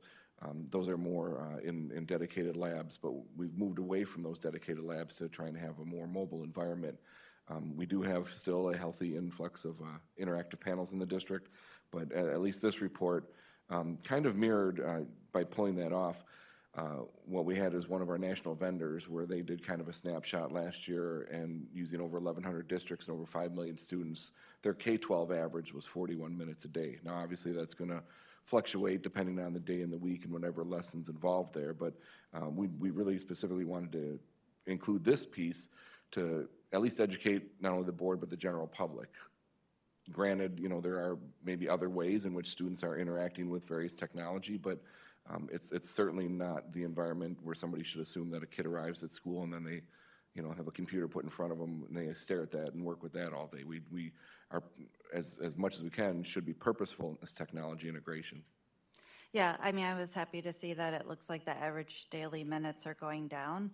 And hopefully, you put in here that in your 2022 snapshot, it was during testing time, so that wasn't the best. Yeah, the most that's accurate. just when we took a moment to look at it. So hopefully that won't happen again, but, Yeah. okay, thank you. And just to use that as the example, we make these available right now as much as possible so that the professional in the room, the teacher, who has various capacities of integrating that technology, has it at their disposal. And so they make that judgment call. And it's going to vary. A junior that's at Lakeview, for example, that's heavy into engineering and modeling classes, most likely will use technology a whole lot different than a Bradford junior that's more into theater arts. And not to say that they wouldn't have it, but there might be different components. There might be visual, video editing tools versus CAD programs. And so working to have something that sustains that environment and move it in that example. But unfortunately or fortunately, we have moved from all of the accountability assessments from what used to be paper-based ones to all online. So we have to obviously have enough devices to support those state and federal requirements.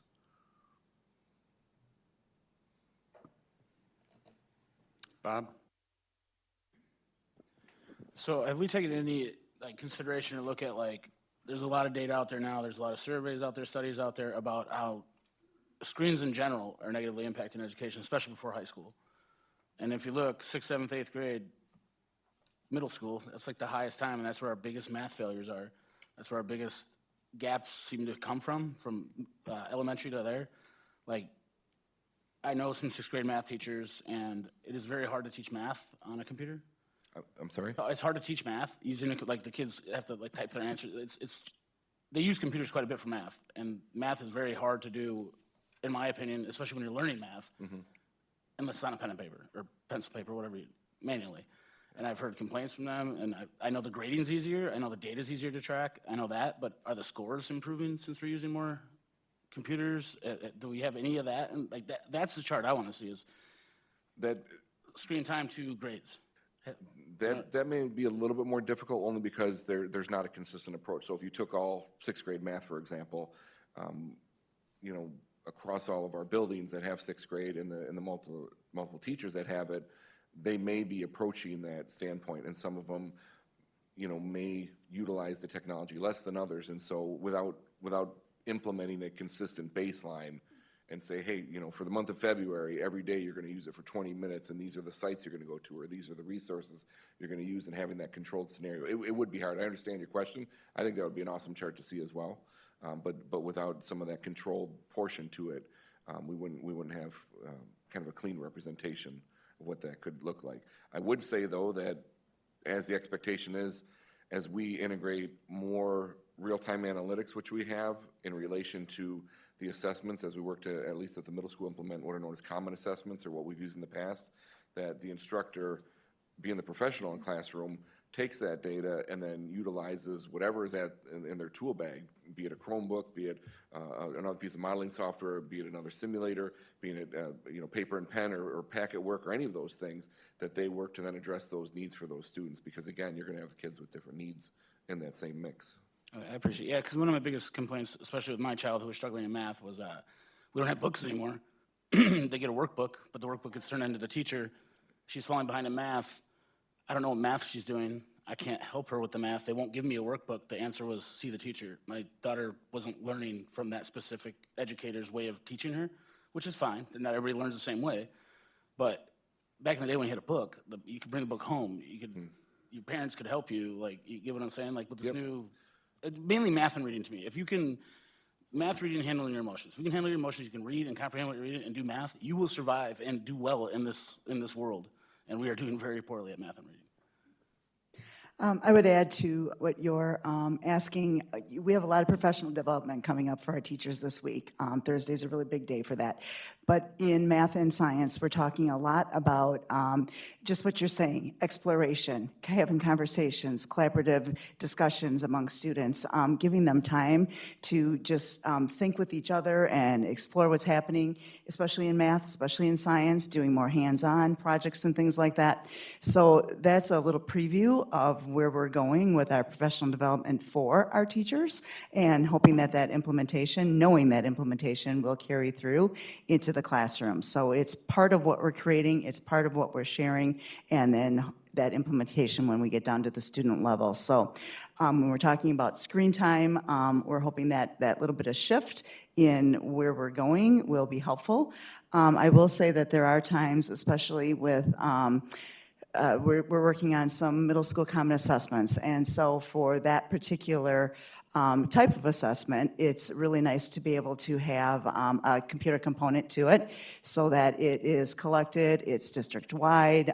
We have a chance to really analyze the data that comes in, but there's short little periods of assessments that are done by the computer. So I just wanted to share that with you, so you had an idea of some of the strategies and things that we're really promoting that is not always related to being in front of a computer screen. Rebecca? So I think I say this every year, since every time this comes up, is because I too am concerned with how much time we spend in front of the computers. Do we still do like brain breaks and everything? Is that still part of the curriculum? Is it built into it? Are they doing it in every classroom where, especially the younger kids, where they get a chance to move around? Because we know, even if you're not sitting in front of a screen, if you're sitting at a desk all day, we know it's not healthy, and they only get a short recess time. So just wondering where we're at with those types of approaches to helping them across the board. And I think it helps all the kids. I know for me, when I'm at work and I had to sit working on projects all day, if I get up and walk around, I feel a lot better. So I just want to touch base and see if that's still being implemented. I think when you ask, is it part of the curriculum, I immediately go to that added 15 minutes that we have for gym that was added, especially to the elementary level, right? So that is that added time to especially get that movement in for those kids. We've structured it because of scheduling so that it might not always be directly with the PE teacher, but it is monitored and taught then by some different teachers with the expectations of what the PE teacher might want to have done. And that's just a scheduling logistics of having to do that. But it does add what you're asking. It does add within the curriculum and the course of the day some of that extra movement time. I know that just from experience and being in and out of the schools, especially at the secondary level, we don't get as much as that when we get to the high school level. I think that, bigger schools, we have a little bit longer passing time, so I don't know if you can really consider that part of the curriculum, but it is some movement and some just, kids being able to just get up, walk, interact, whatever during that longer passing time. But I also think that at the middle school level, it's good teaching practice. I won't say that it's It's not part of the curriculum. I won't say that it's in every single class, but I feel that there are a majority of our teachers out of good teaching practices where they do build that in. I've also seen quite a bit of students that just, maybe it's an individual student that just can't sit in the seat for a long period of time. And it's okay then to get up and maybe walk around in the back of the room and stretch and things like that. So a lot of flexibility, a lot of differentiation for students' needs. We promote it. We support it. But specific to the curriculum, the elementary is the only piece that I can answer your direct question for. Todd? Mine was just actually about the information literacy skills and the digital citizenship. Can you walk me through what that looks like in the elementary school? What are they taking away, and what are the library media folks doing? So every elementary school has the digital citizenship curriculum built into their library lessons, which happen weekly. And so the digital citizenship specifically is sprinkled throughout the entire school year, and they touch on password changes and keeping your password private, which happens during the month of October. There are other times where they talk about healthy screen time and what is passive versus active screen time. There are other times about that they talk about safe relationships online, the how to use social media responsibly, specifically AI we've started to talk about AI literacy in all of our secondary level. And also it is coming down into 5th and 4th grade because they are using a variety of AI tools throughout their entire life, not just at school. But we want to have those conversations with students about those things. So, Bob? Two things. First, we still have the parent read receipt option, right, for the books in the library? yes, Okay, that'll be just to coming put that out out in there. the, Just in they're the going to see bulletin. library. I want to make sure that's out there. Yep. And then just kind of piggyback off Rebecca with the brain breaks and that stuff.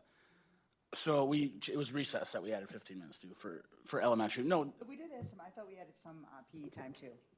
I'm pretty sure that we Yeah, did last. it was, I last think, year. a few years ago, we added PE to make sure we had a third day at elementary, and then we Correct. have the policy for recess too, so yeah. And they also- Both are correct. okay, And I so just, apologize not adding, No, you no, are correct in the recess too. So that would Yeah. be two additional pieces that us would have, yes. We haven't had gym since I've been here. Is what I didn't know we had a gym because we currently offer the legal minimum amount of gym class required by the state of Wisconsin. But we are currently giving PD on social emotional learning that's going to take up time during the day, which it's proven more recess or more gym, either one, is proven to improve social emotional learning. And I don't understand why we continue to not waste, but ask parents about brain breaks and social emotional learning and see what you get back. Mary? I was going to make a motion. I have, There's already a motion. Oh, there isn't? Oh, I thought there already was one. I had one more. Okay, we'll take the motion, and Okay, then I'll thank come you. back I to didn't you know if for you saw me discussion. right. Yeah, Okay, yeah. thank you. Mhm. So, Mary? Okay, I'd like to move that we approve the 2026-2029 Integrated Library and Technology Plan.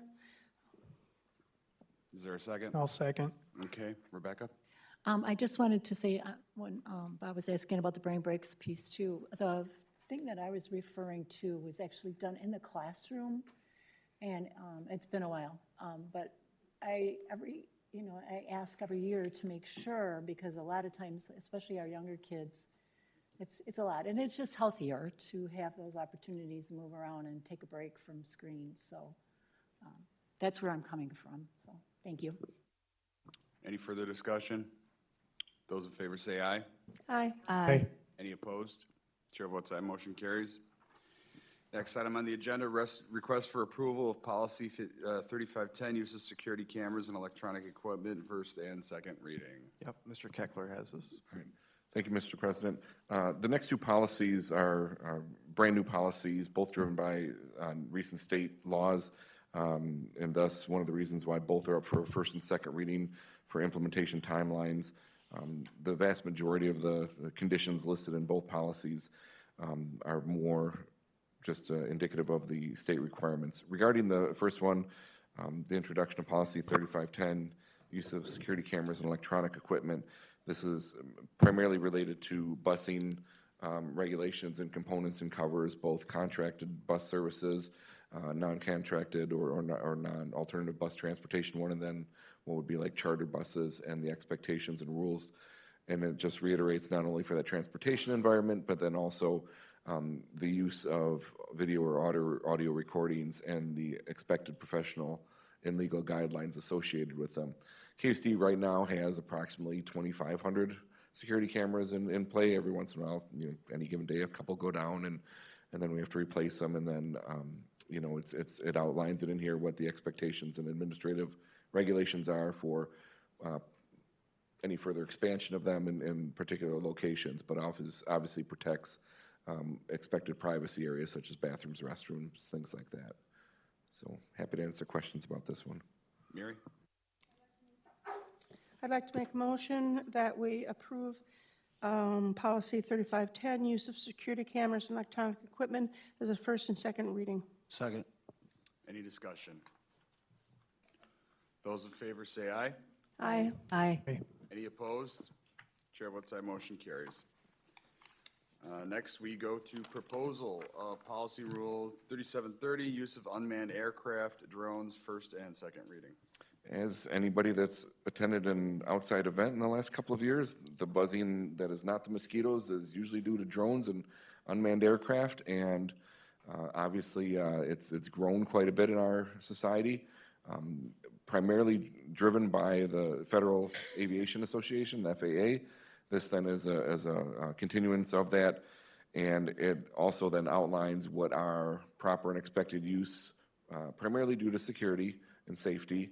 Nobody wants one of these to fall on their heads or have any accident with them, but it outlines what both the internal expected use would be. We do have several schools that have curriculum that integrates drones. We have some drone competition teams that have gone to regional competitions and done pretty well, and so we promote that for proper and safe use. Those ones are the extremely small ones, but it's for training purposes and agility obstacle courses. And then what it states in here, but we have not yet finalized, but we should very soon, is what the external non-organizational request process would be, because we are required to have one of those as well, so that as most school districts are one of the largest landowners in any one community and usually have a lot of open spaces, that the general public has proliferated to using those as their default training grounds, that we need to obviously have placards out that they need prior approval now moving forward and need to follow the guidelines associated to this policy. So we should have that up in the very near future. It'll be an online application. We're just evaluating what the cleanest, most efficient process for approval would be. It'll probably be consistent in what we have right now, where outside groups can go through our facilities process portal to request and rent out basically, parts of our schools. So it'll probably be a much similar process to that. But it is an approval process, and we obviously just have to be aware and mindful of again, when they're on our property and the liability associated with it. Questions? Robin? Just to that, have we had yet any outside drone request? Yes. Yeah. Do you know, how many, on average? I'm just curious. We've had at least one for over athletic events. I believe it was at Indian Trail High School. Yes, it was. It was Indian Trail last year. And do we as a district, outside of the schools and the kids learning how to make drones and use drones, do we own drones? Do we own drones in the district? The district, yes. We have a single drone for the district, but we don't have anybody licensed to be a pilot to fly it any longer. Oh, so we don't use it at this point? It's not used for anything? That's correct, because we don't have a licensed pilot. That one's grounded, and it falls under the FAA guidelines that you have to have a registered license and go through the proper training, which this does spell out. It's usually weight restrictions and weight thresholds that are met, and as well as distance from the ground, certain altitudes. that govern that. Right now, the one central office one is grounded, but the instructional ones for the schools, they're able to use, but they're extremely small. Is that just because the person that was licensed for it is no longer- longer with the district? Correct. That position was reduced. due Was to budgeting. reduced, yeah. Okay, thank you. I'll do it. How long's it gotta take? You know? I mean, it's gotta be pretty quick, right? Anyway, Todd. Well, yeah, this is pretty lengthy, all the information here, but the. This is the what- shorter version, by the way. There was I a know, longer I'm one. sure. I was not scolded on, but I I went pushed back him to shorten it. I was going to say. the So, third lighter. so what, yeah, what would be the protocol? Have we ever had any special exceptions as in other governmental operations, meaning anybody in armed forces just coming and So swooping in? a And we little have over a to- year ago, we had the ESC video where it was a joint collaboration, and that was kind of requested by the police department so that they could practice within our environment, and much in the same way that we do fire drills, that they can operate a drone, and obviously the advantages of that, of gaining movable and custom visual and audio views in a limited environment without putting somebody physically in harm's way. So that was a big benefit to them. Understand, but they don't have to ask our permission if they just swoop over a playground? They should be proactive. It encourages them that they should make us aware, and then depending on where it's at, you really want to avoid direct overhead scenarios. So again, whatever their purpose may be, but in and amongst any given day, and I just know the municipalities have increased their drone usage for responding to emergency events, or maybe getting to areas that might take 4 minutes for the squad car to get to, but they can get a drone over that within a minute. And they're expanding also the connectivity networks to make sure they're staying in contact and having real-time data put to them. So those may occur, but those fall under the emergency clause related to it. I couldn't tell you of any military-based ones that at this time. Bob? I'd like to make a motion to approve policy and rule 3730, use of unmanned aircraft drones as a first and second reading. Second. Any further discussion? I just had a quick question.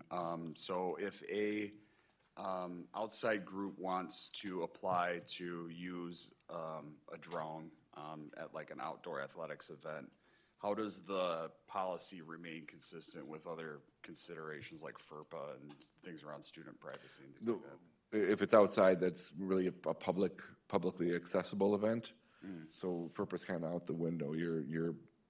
People are attending it in a knowingly expected public viewing environment. Okay, that's interesting. I didn't know that. Okay. Any other discussion? Those in favor say aye. Aye. Aye. Any opposed? Chair votes aye, motion carries. Thank you.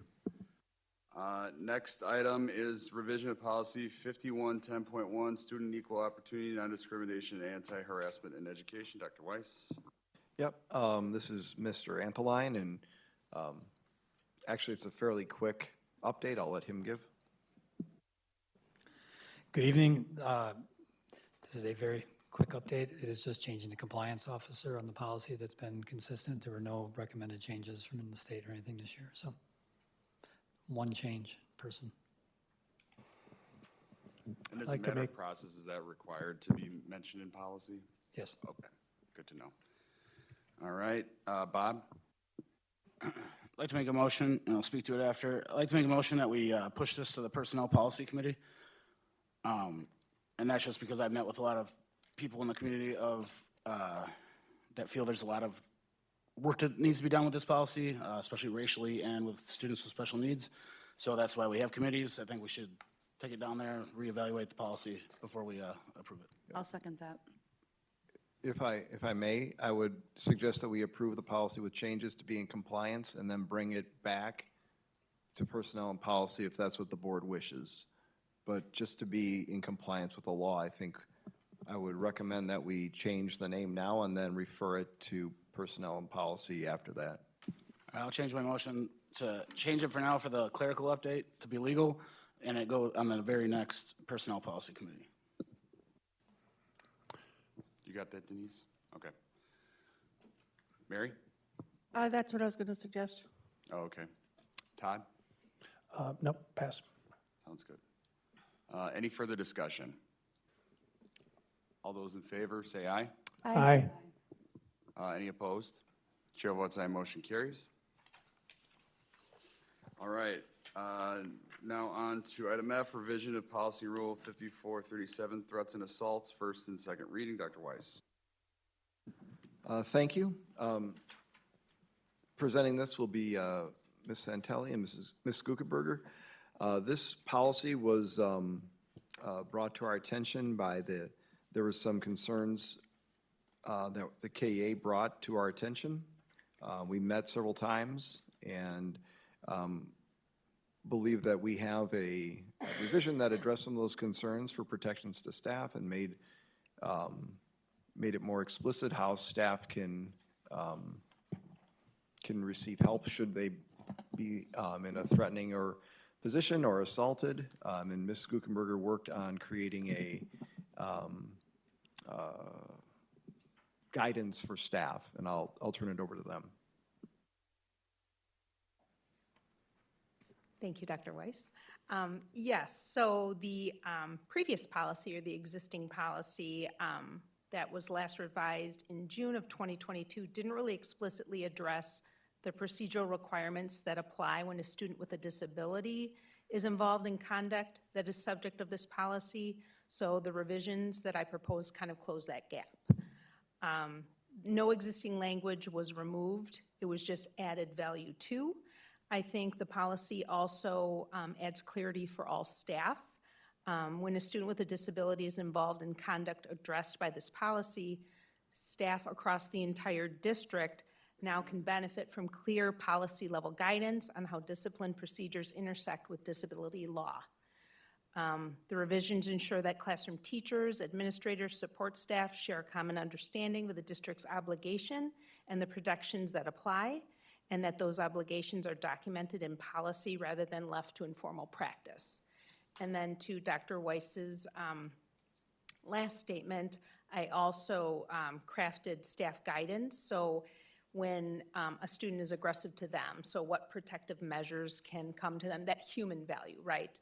The policy is the procedural piece of it, and then the guidance is more the human piece of it, and what supportive measures can we support staff with? Appreciate that, thank you. Bob. I'd like to make a motion to approve the revisions to policy and rule 5437, threats, assaults as first and second reading. Second. Todd? I just had if you could walk us through the manifestation determination review, the students not included in that themselves? It's just the parent? It's just, It depends on the age. oh, I follow. Yeah. Okay. Robin? So I just want to clarify that the stuff that you've added were things that we were already doing, right? We're not fixing a deficiency, right? Because these protections have existed in federal law for a long time. Correct. So, okay. Is there a reason why it's taken so long to incorporate it into this rule to make it more clear? It just we were doing it anyways? We were doing it anyways, and when we read the policy, we kind of recognized like, oh my gosh, this really isn't lined out. Yeah. To provide that clarity and just to go in depth on all the procedures that we have to follow per IDEA federal guidelines. Right. Yeah. I appreciate the clarity of it, so thank you for that. I think it's very well written and laid out very well, so I appreciate that. Thank you. Thank you.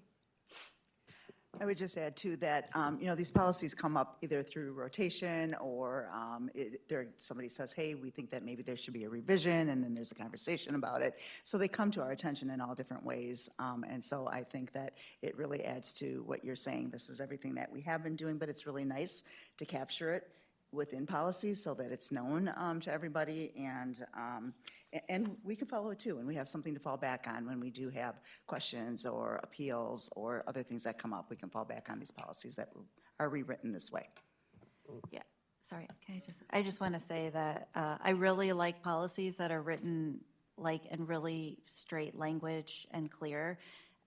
which I feel like you've done with this. So again, I just really appreciate it. Some of the policies are very legalese, and this is not, but yet it is. So anyways, thank you.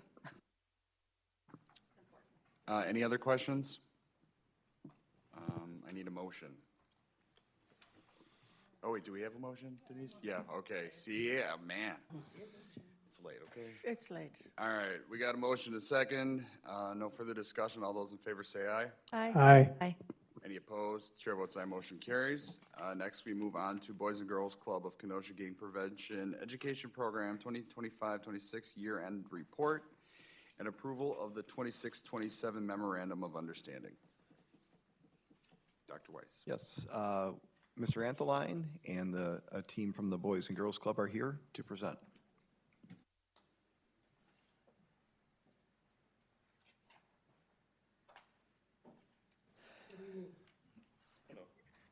Good evening. They're going to be able to speak to this probably much better than I have, but this is one of those things I think I'm finding and learning. The partnership with Boys and Girls Club in Kenosha is a special partnership and a very strong one. So what we are asking is to continue the partnership for the 26-27 school year for the program reduction around gang prevention education for about, what do we have, about 50 to 60 students that we typically support, and continue that work. Would you guys like to add anything? You can turn your mic on, please. We're here to answer any questions you may have about our programming, kind of what direction we're going. How does it all tie in with our kids in the school district with the club? Robin? I just really want to congratulate you guys. When I read through this, I mean, your results are really impressive. And I think that KUSD is really fortunate to be working with you guys. I did have, how were students kind of picked to participate in this program? And then do you follow students after they complete the program? Yes, well, students are identified for the program through their counselors or social workers, as well as by their teachers and through us. Parents, but mostly by the counselors who are having or seeing the early difficulties with kids. And it doesn't mean that they're necessarily aggressive kids. They could just be in a slump. A student I want to bring up he was going through family issues, and he really lost focus of school. Nobody could reach him. He was cutting off people. Normally a B student. We've had him for 2 years. Dennis Bedford, I don't know if many of you know that he passed a year ago. And this young man won the Dennis Bedford Good Character Award. So I think the kids are getting a lot out of our groups. But we'll take anybody that needs some kind of assistance to get them back on track. I noticed that you guys talked a lot about attendance. That's one of our big things. Yeah, is that 94%. to get these hard-to-reach kids who just don't see the need of school or just the things that are going on at home. Rebecca? Yeah, I'd like to make a motion that we accept the Boys and Girls Club of Kenosha Gang Prevention Education Program 2025-26 year-end report and approval of the 2026 Memorandum of Understanding. Second. All right, I have a couple lights. Todd, you're next. I was just going to say I went to school with Mr. Bedford's son, and I'm Craig? really a strong advocate for all of the great stuff you're doing. I just wondered about the ages of the kiddos that are there. What's our range? Go ahead. The age range that we deal with are ages 12 to 18. Very good. Mary? Hi, Gary. Hi, Mary. I just wanted to point out actually to the community that the money for the MOU that we're providing here is from Fund 80. So Dr. Weiss, would you explain what can that be used for? Staff salaries? Right. Well, what it would be used for is anything that benefits the entire community. Partnerships such as this, it can't be used for instructional instructional means, and those really are the two big qualifiers. There's some others in there as well, but it is not also part of the general budget. So when we talk about any shortfalls in Fund 10, this is outside of that. So it doesn't impact that portion of the budget that we normally discuss. Any other discussion? Those in favor say aye. Aye. Aye. Any opposed? Chair votes aye, motion carries. Thank you for the Good good to work see you, you Mr. do. Bryan. Thank you. Yes, good to see you. I had black hair when I first knew you, right? Yeah, I know. It was a while ago. It's been some years. Yeah. Next, we have annual restraint and seclusion report. Yep, Mr. Keckler and Ms. Guggenberger will be presenting. This is not a technical legal policy. I apologize, Robin, for the last few. You can always tell which ones you write. Yeah. So this is the annual requirement as by the state statute that the board is presented with the prior year's restraint and seclusion data. So it's annually presented to the board by a certain date, and then it has to be uploaded to the state portal. They report on this publicly. There potentially could be for districts follow-up if there's any disproportionality associated with this. Really, the report just presents the expected follow-up and use of the restraint and seclusion practices. We present both the number of incidences and the number of students associated with them, and then we have to break it down by SPED status and certain demographics. And then Ms. Guggenberger can elaborate as to why this is implemented and where these incidents arise from. Okay, I'm just lucky enough to sit here because our trend is going down. So I'm just really happy about that. So again, I'm sitting here, but I think the congratulations needs to go to how hard our staff is working with the strategies that they're using in buildings. Not only teaching students how to self-regulate, but also learning how they themselves self-regulate, right? Because we are the interactions with we have the interactions with the students, and then in addition to our families, because this is a collaborative effort. What we do in schools kind of coincide with what happens at home, so we benefit in both ways.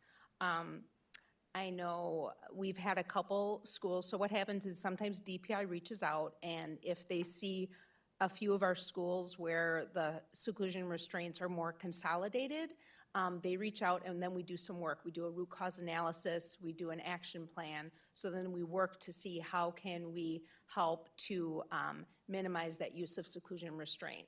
So we've been doing that for 3 years now with different buildings, and we are seeing the value of that when we meet and we kind of really discuss what is happening, why are we using seclusion and/or restraint, and how can we do better to not have to use it in the future.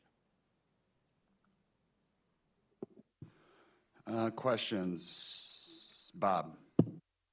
The one thing I would ask is when you do the full report or you post that, so this is the one, it's kind of hard, because like, so my son, right, my kids are half Asian, and that's a very low percentage of the student population. And say my son is having a hard time self-regulating, and he's getting in trouble all the time and getting mechanically restrained. It's gonna show Asian getting mechanically restrained 50 times, but it's just one, say it was just my kid 50 times. Because this happened to me when I ran the first time. I was getting slammed because it comes off looking at, but is there any way you could denote like same student numerous times? So you know, get what I'm saying? Because the data comes off kind of skewed. We do know what you're saying. Unfortunately, the reporting requirements and expectations are such that, you know, we really don't want to identify or you know, give the ability for anybody to identify particular students.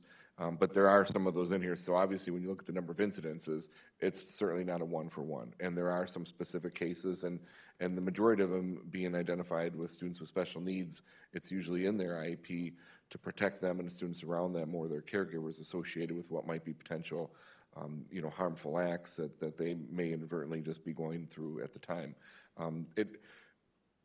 I understand your point. Unfortunately, we are bound by the reporting requirements, and we technically have a different template that we upload by being a district, one of the larger districts. So taking that into account, when we put the number of students in there, you can look at it that way, and then somebody could technically take that number against what is our Third Friday report, or just the publicly available demographics for the district, and kind of look at it through that lens, and not the number of incidences, but the number of students.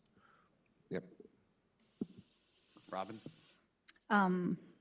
Yeah, this is something that's like really near and dear to my heart. I was a trainer of CPI myself. I used to train our team. And we moved to no restraints. And obviously that's the goal, right? To have zero restraints. And I think that these numbers are something that we should be proud of for a district as big as we are. These are really low numbers. Of course, we would like the number to be zero. It's not realistic. I know it's never going to be zero, but it's trending in the right direction. So I really congratulate you guys for that.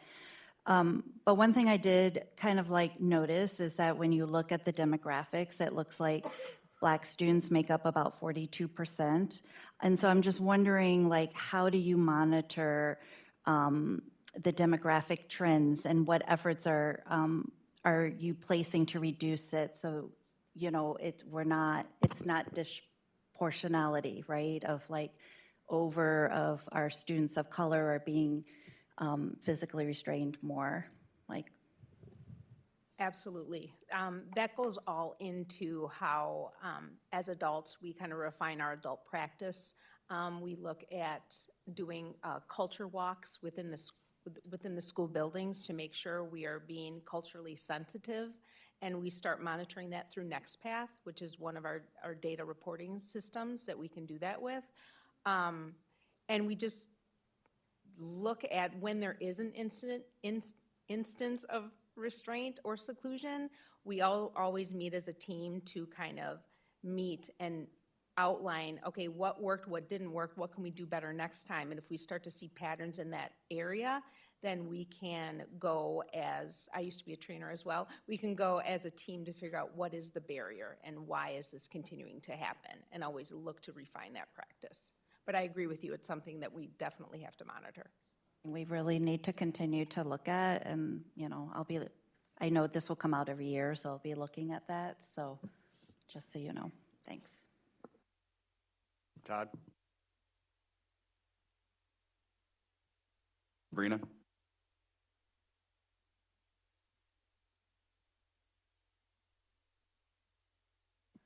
So does staff, especially as the kids are getting bigger, like in middle school and high school, are their staff trained to help these students that are dysregulated?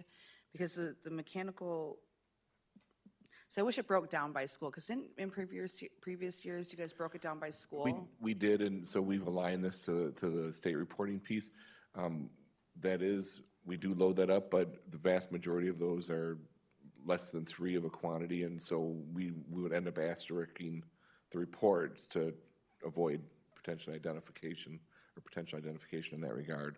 So to your point also, Ms. Collins, when we look at this, we do know internally the data, what schools these are at, so then we could, you know, narrow in on where there's potential disproportionality and then target intervention services and supportive services.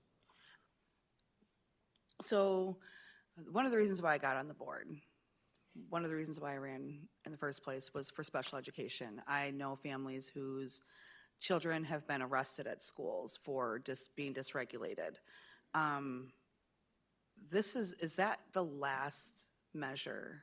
Like, is that the absolute last ditch effort, is mechanical restraint? I'll say my portion first.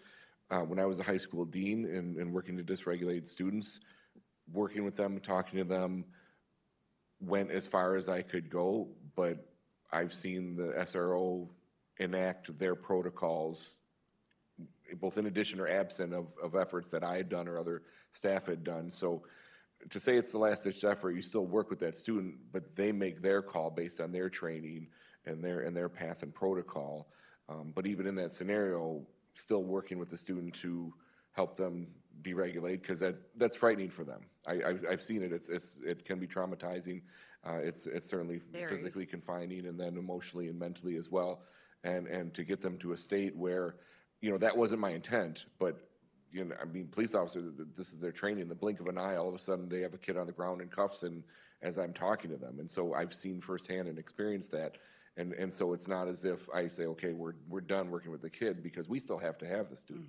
They're gonna process them the way they process, but I'm expecting that student to arrive back the next day and productively work with them to address whatever their needs are. So that's, I wouldn't say it's the last piece of it, certainly in that Has regard. KUSD ever looked into getting like sensory bags? Because I can't remember what school district I seen it at, but when they had dysregulated students, they had like a sensory bag that they would provide to the students with little fidgets, calming things, just a variety of items. Is that something that maybe KUSD can?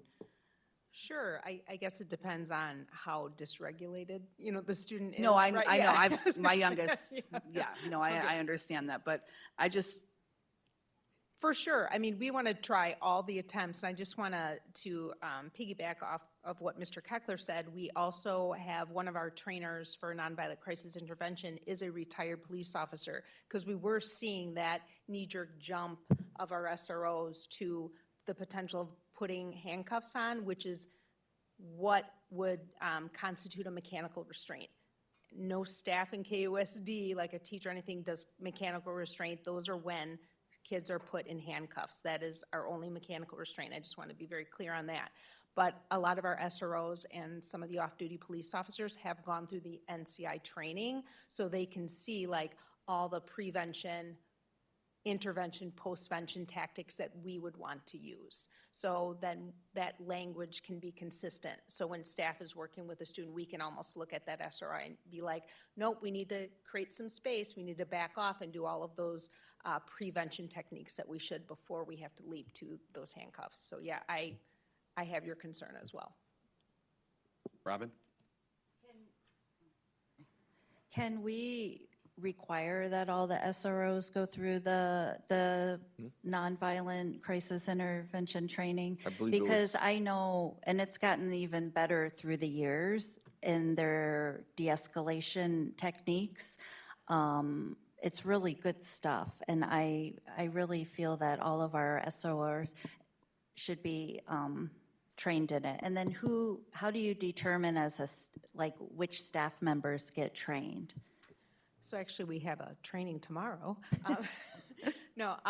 Yeah, we really look at who is on the school's crisis team. So every school has a crisis team, and we really want to make sure that there are people that are available to leave. So like your math teacher, your third grade teacher probably couldn't leave in a crisis, except in extenuating circumstances if their class could get covered. So like counselors, social workers, deans, admin, I think we have a couple admin attending tomorrow, ESPs, any staff that are working in our self-contained settings are getting trained. So we just want to really make sure. Is it annual? Or We do a foundation class, which is the initial class, and then every 2 years we refresh. But we can go and refresh as needed. We've had some buildings or some administrators reach out to me and say, Stacy, can you come on a Friday, or can you come on a work day and just meet with our team, because we really want to process through some things. And so we just work through certain instances they may have. I know we did it a few times at one of the comprehensive high schools because they were struggling with intervening in a fight. So we said, all right, let's go in the cafeteria. Let's everybody stand where you would be. Now let's kind of role play and what we could do and how can we intervene better. And so we are constantly thinking about that. Okay.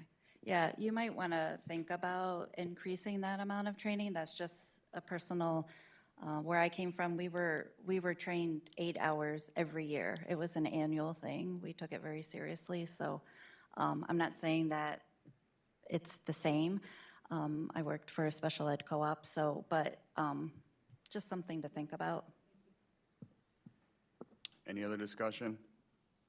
And this is just a report, there's no action on it, correct? Informational only, yes. It's informational. Okay, all right, moving on. Item I, renewal of the superintendent of schools employment contract. And I will go ahead and read the statement.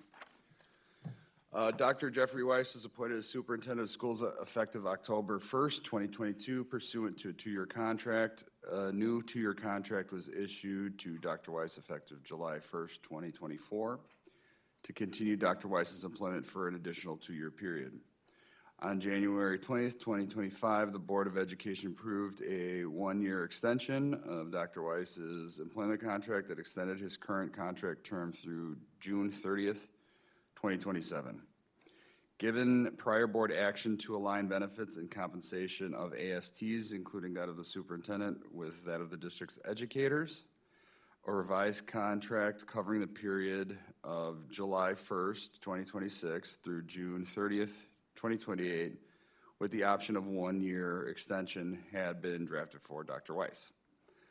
Therefore, it is recommended that the Board of Education approve the renewal of the superintendent's employment contract for the period of July 1st, 2026 through June 30th, 2028, with the option of a 1-year extension. And additionally, one thing I just kind of want to put out there, like when, these recommendations come before the board from the board president, that's normally through our normal, through our regular board process by which, the board president kind of takes the preferences of the school board in terms of negotiating that contract. And one of the things that we quite heard frequently through the course of not just during the contract negotiations, but leading up to it was everything around, ensuring transparency and parity and fairness in terms of how administrators and folks in that group were treated with regard to their benefits, their working conditions, their, accrued sick time, things like that. And with that in mind, I went into, I think coming out of the negotiations, I think it was a pretty clear direction that we wanted to make sure that we made sure we were going to have a fair contract that reflected the preferences of the board and thus the community.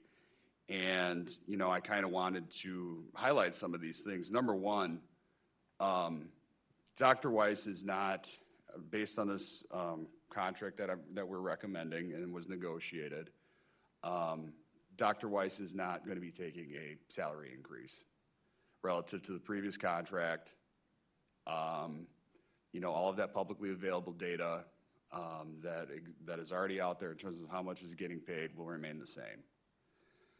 All of those things with regard to aligning administrator benefits around health insurance with that of the teachers, Dr. Weiss is going to be getting the same treatment around that as well. He will be foregoing his car allowance that he had in his previous contract as well. And there was a tuition reimbursement provision that was originally in the previous contract that is also being removed. And so, this is all to say that, this is all part of a process. The board is being responsive to what the community is saying, that we want some more transparency, we want some more fairness. We want to make sure that we are, making tough financial decisions, doing right by the taxpayers and things like that. And I think the outcome of the contract negotiations and the contract before the board tonight moves us a little closer in that direction. So that's what is before the board tonight. And with that being said, I will open the floor to discussion. Mary, you are first. I'd like to make a motion that we approve the renewal of superintendent's employment contract for the period July 1st, 2026 through June 30th, 2028, with the option of a 1-year extension. I'll second. Been moved and seconded. May Yes, please. I work my lights right? Oh, okay. I was actually part of the board that hired Dr. Weiss. We had about 14 candidates. We ended up with about 12 that we actually interviewed. It was a somewhat rigorous process. Dr. Weiss was head and shoulders above all of them. We came to a pretty unanimous agreement at that time. Dr. Weiss did not come to a district that was booming. He came to a district that had a large deficit at that time. He took on the task of right-sizing that previous superintendents did not want to go through. And of course, with the pandemic, I don't blame them. We needed the space, but it was rough to begin with. I am just happy that he wants to stay. Bob? I can't remember off the top of my head. What is this going to cost per year?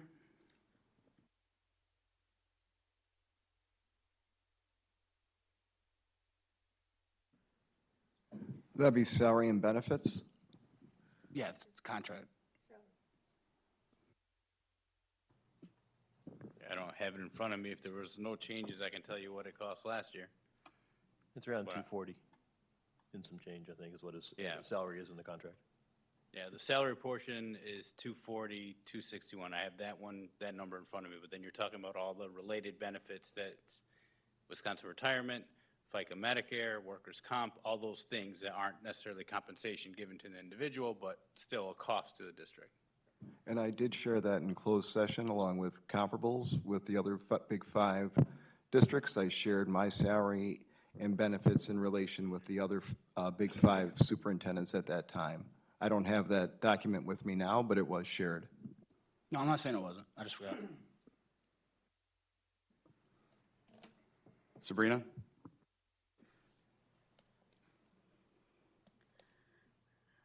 So I'm going to have to vote no on this. I feel like we should open up our options and see if there could be a better fit. And then if there's not a better fit, then we keep Dr. Weiss.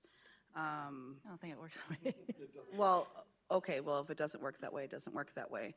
I just feel like we should have our options a little more open with the right sizing, with the closing of Lincoln, with the sales of the properties. There's just a lot of reasons where I feel like we can improve. And maybe another superintendent could do a better job. I'm not sure, but at least we could try to look. Todd?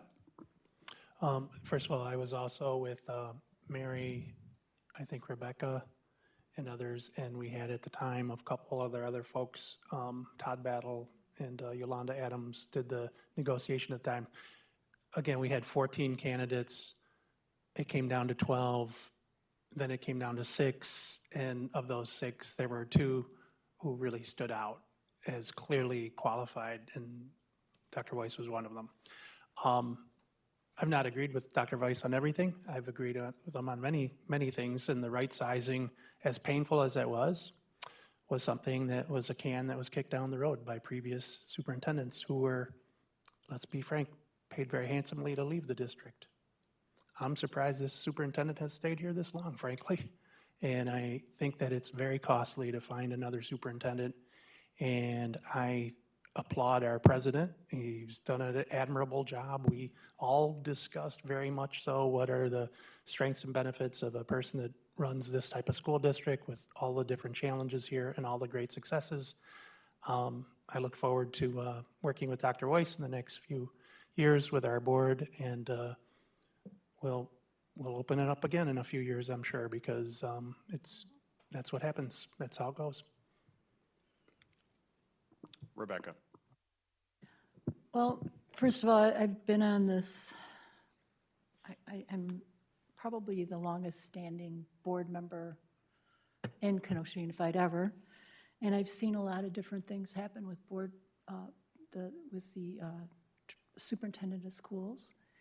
And I'm going to echo what Mary said. He came in, he got to work, he walked into a situation, because we know that public education is not being funded properly, and as far as anything, but for the least of our children that are struggling day by day to make it.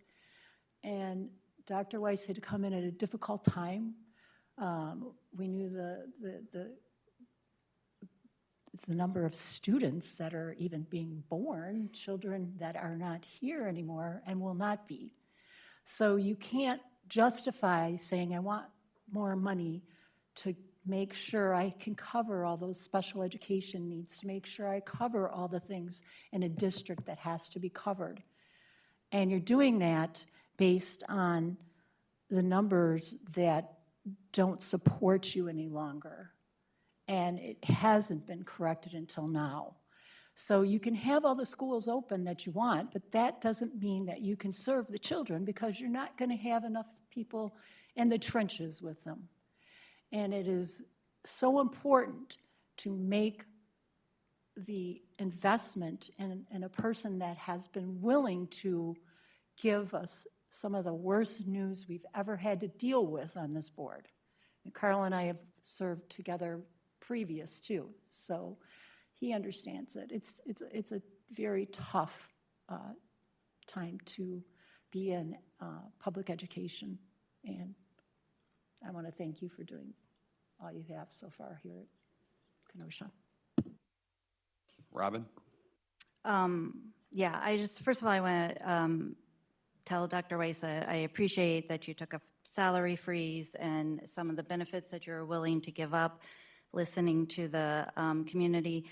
I'm still getting to know you, but one of my biggest concerns when we talk about not renewing is I can't imagine how much time and money it would cost for us to do a new search.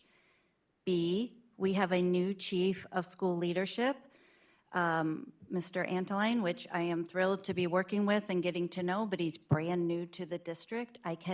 I've worked for districts where the top leaderships have changed in the same year, and it is not pretty. It is, we are too big of a district to have two brand new people at the top running. We need to have consistency.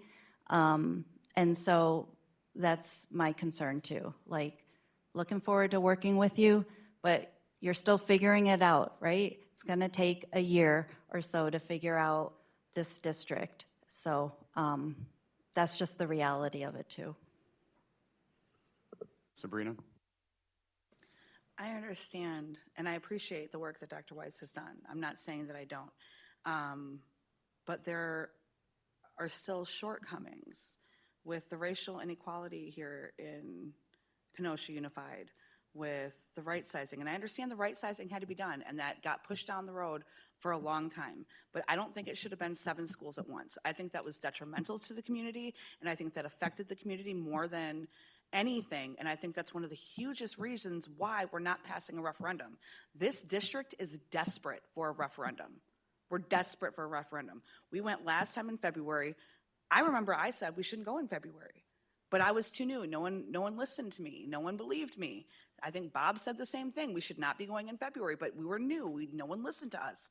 I think all of these things put together, I think it shows the bigger problems in the district. It's frustrating when you have someone that's leading the district that doesn't truly listen to you and truly listen to the community.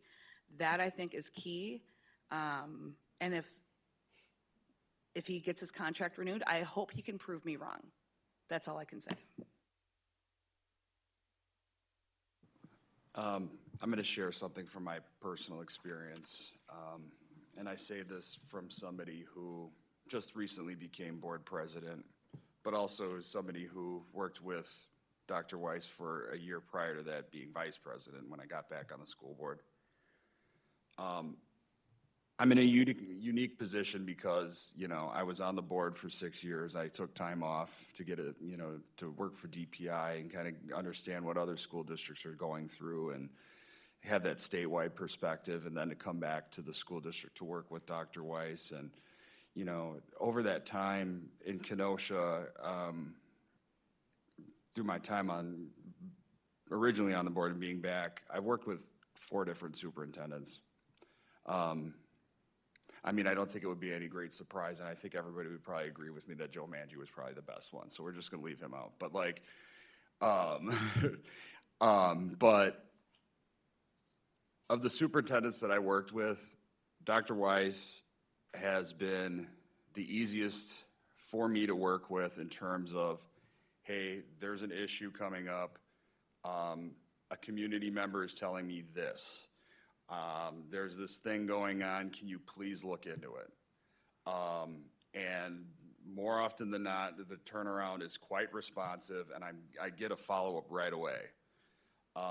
If there's something about a policy item or a thing that should be put on the agenda, I put it out like, hey, could I get your reaction to this? Could we think about putting this on the agenda? And more often than not, it happens. I've not had that experience with previous superintendents. I have a lot of confidence working with Dr. Weiss because I know that when it comes to his leadership style, it has been very collaborative in that approach, which is a huge difference from the culture that we've had in the past. And I think, you know, continue to come to the school board meetings, continue to speak during public comments, continue to tell us what's going on in the community, but it's through us that we continue to make these things happen. Prep time would not have happened if it wasn't for the community getting involved and school board members coming to Dr. Weiss saying, we need a plan to make this happen. It happened. Thing with the AST agreement, we made it work. You know, number of other things that have happened that have helped move the district and the needle in the right direction. And Weiss has done a really good job, I think, of listening to community concerns through the school board and being responsive to that.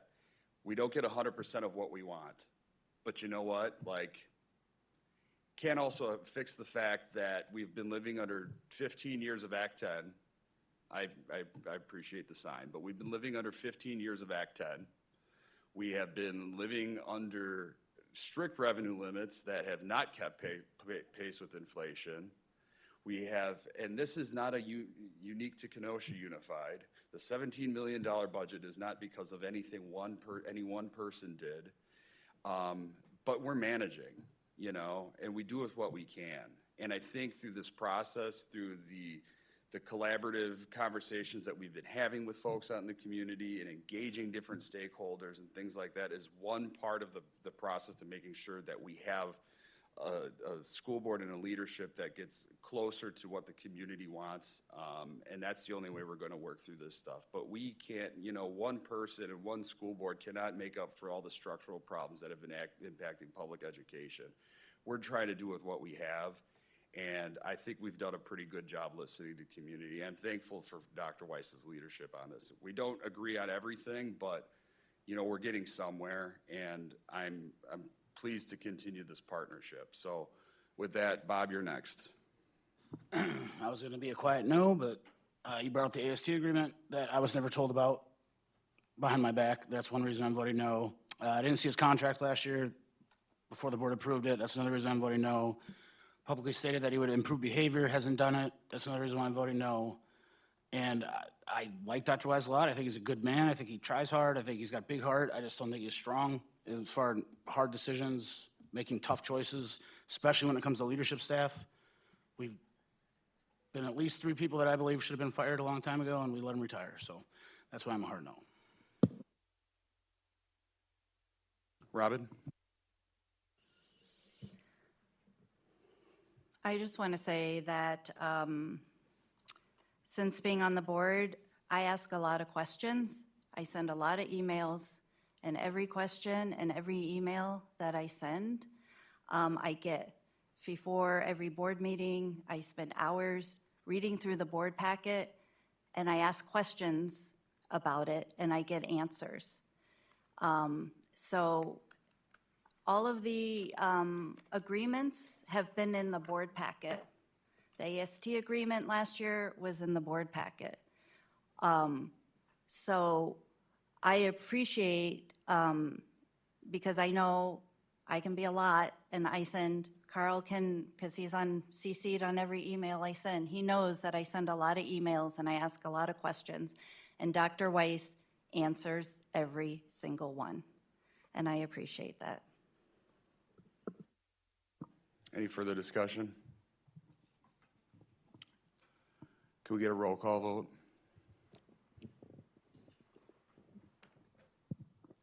Mrs. Matter? Aye. Ms. Stevens?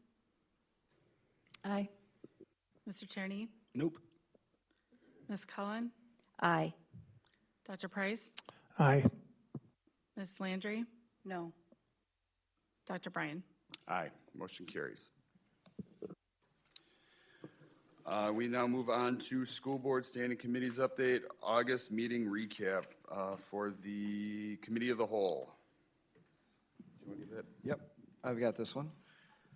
So on August 13th, we had 22 members from all standing four committees participating in the committee of the whole meeting, which was our rollout of the KUSD Community Conversations, a structured community engagement workshop designed that brought together parents, guardians, community staff, district leadership to discuss district priorities, challenges, and opportunities.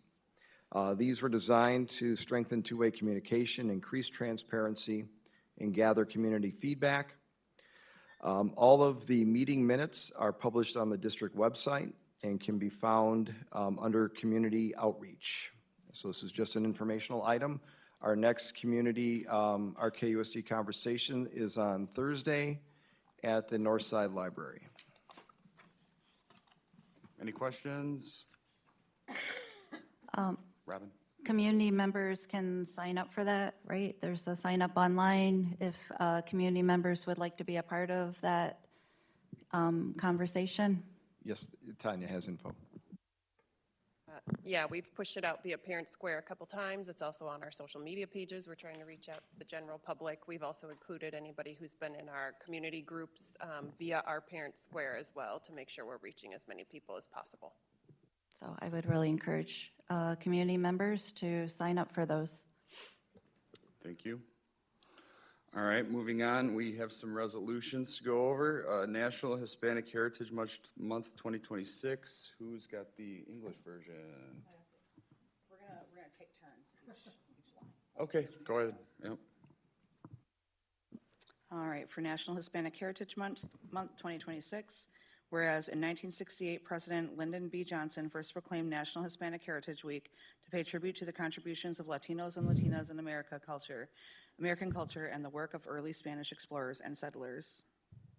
Considerando que en 1968 el presidente Lyndon B. Johnson proclamó por primera vez la Semana Nacional de la Herencia Hispana para rendir homenaje a las contribuciones de los latinos y latinas a la cultura estadounidense y el trabajo de los primeros exploradores y colonos españoles y Whereas this time frame included the anniversaries of independence for the Latin American countries of Costa Rica, El Salvador, Guatemala, Honduras, and Nicaragua on September 15th, as well as Mexico's independence on September 16th. And considerando que este plazo incluyó los aniversarios de la independencia de los países latinoamericanos de Costa Rica, El Salvador, Guatemala, Honduras y en Nicaragua, el 15 de septiembre, así como la independencia de México,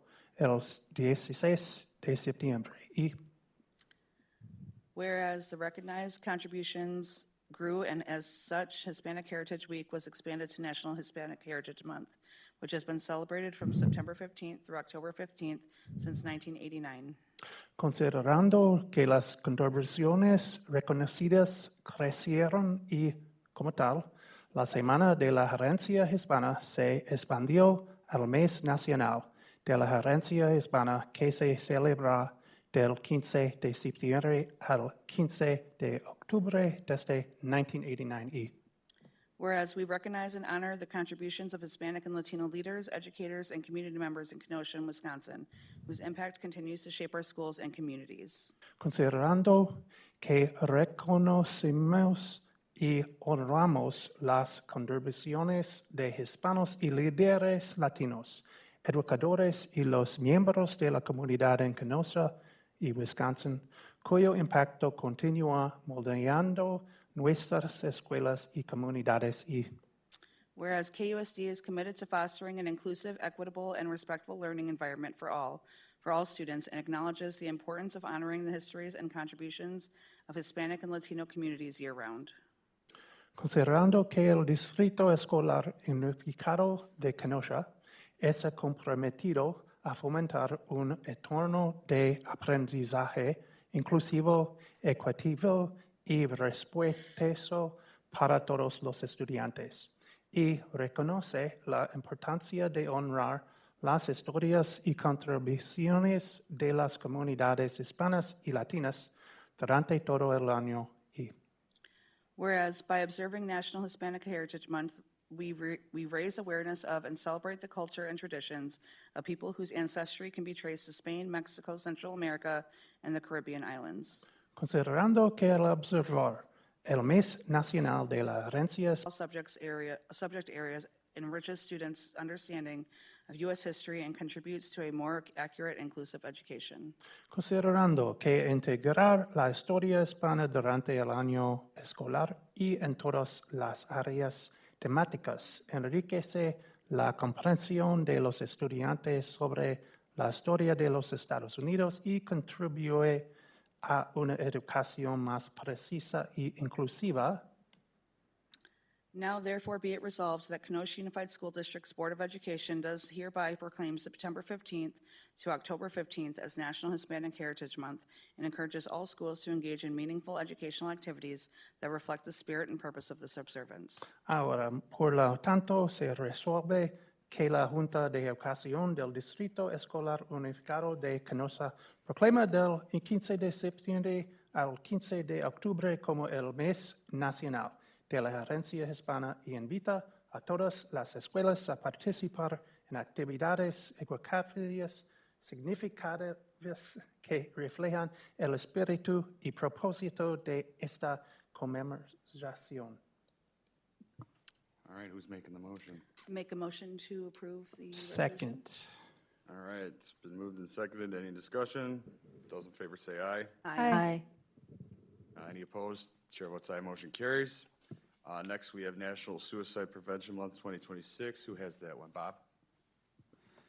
National Suicide Prevention Month 2026. Whereas September is National Suicide Prevention Month, which is intended to help raise awareness that prevention is possible, treatment is effective, and people do recover. And whereas in these challenging times, messages of hope and healing are more needed than ever. And whereas Kenosha Unified students, staff, families should be able to access high-quality prevention support, rehabilitation, and treatment services that lead to recovery and a healthy lifestyle. And whereas the Kenosha Unified Board of Education publicly places our full support behind educators, coaches, advisors, parents and guardians, mental health professionals, healthcare professionals, police officers, and others as partners in supporting our community. And whereas we recognize the importance of empowering students to support one another and fostering safe spaces that encourage open conversation about mental health. And whereas reducing the stigma associated with mental health illness and suicide is critical to ensuring that those in need feel safe seeking help. And whereas the benefits of preventing and overcoming mental health challenges, suicide attempts and loss, and substance abuse are significantly invaluable to individuals, families, and our community at large. And whereas we must encourage relatives, friends, coworkers, and providers to take time to check on family, friends, and neighbors, recognize the signs of a problem, and guide those in need to appropriate services and supports.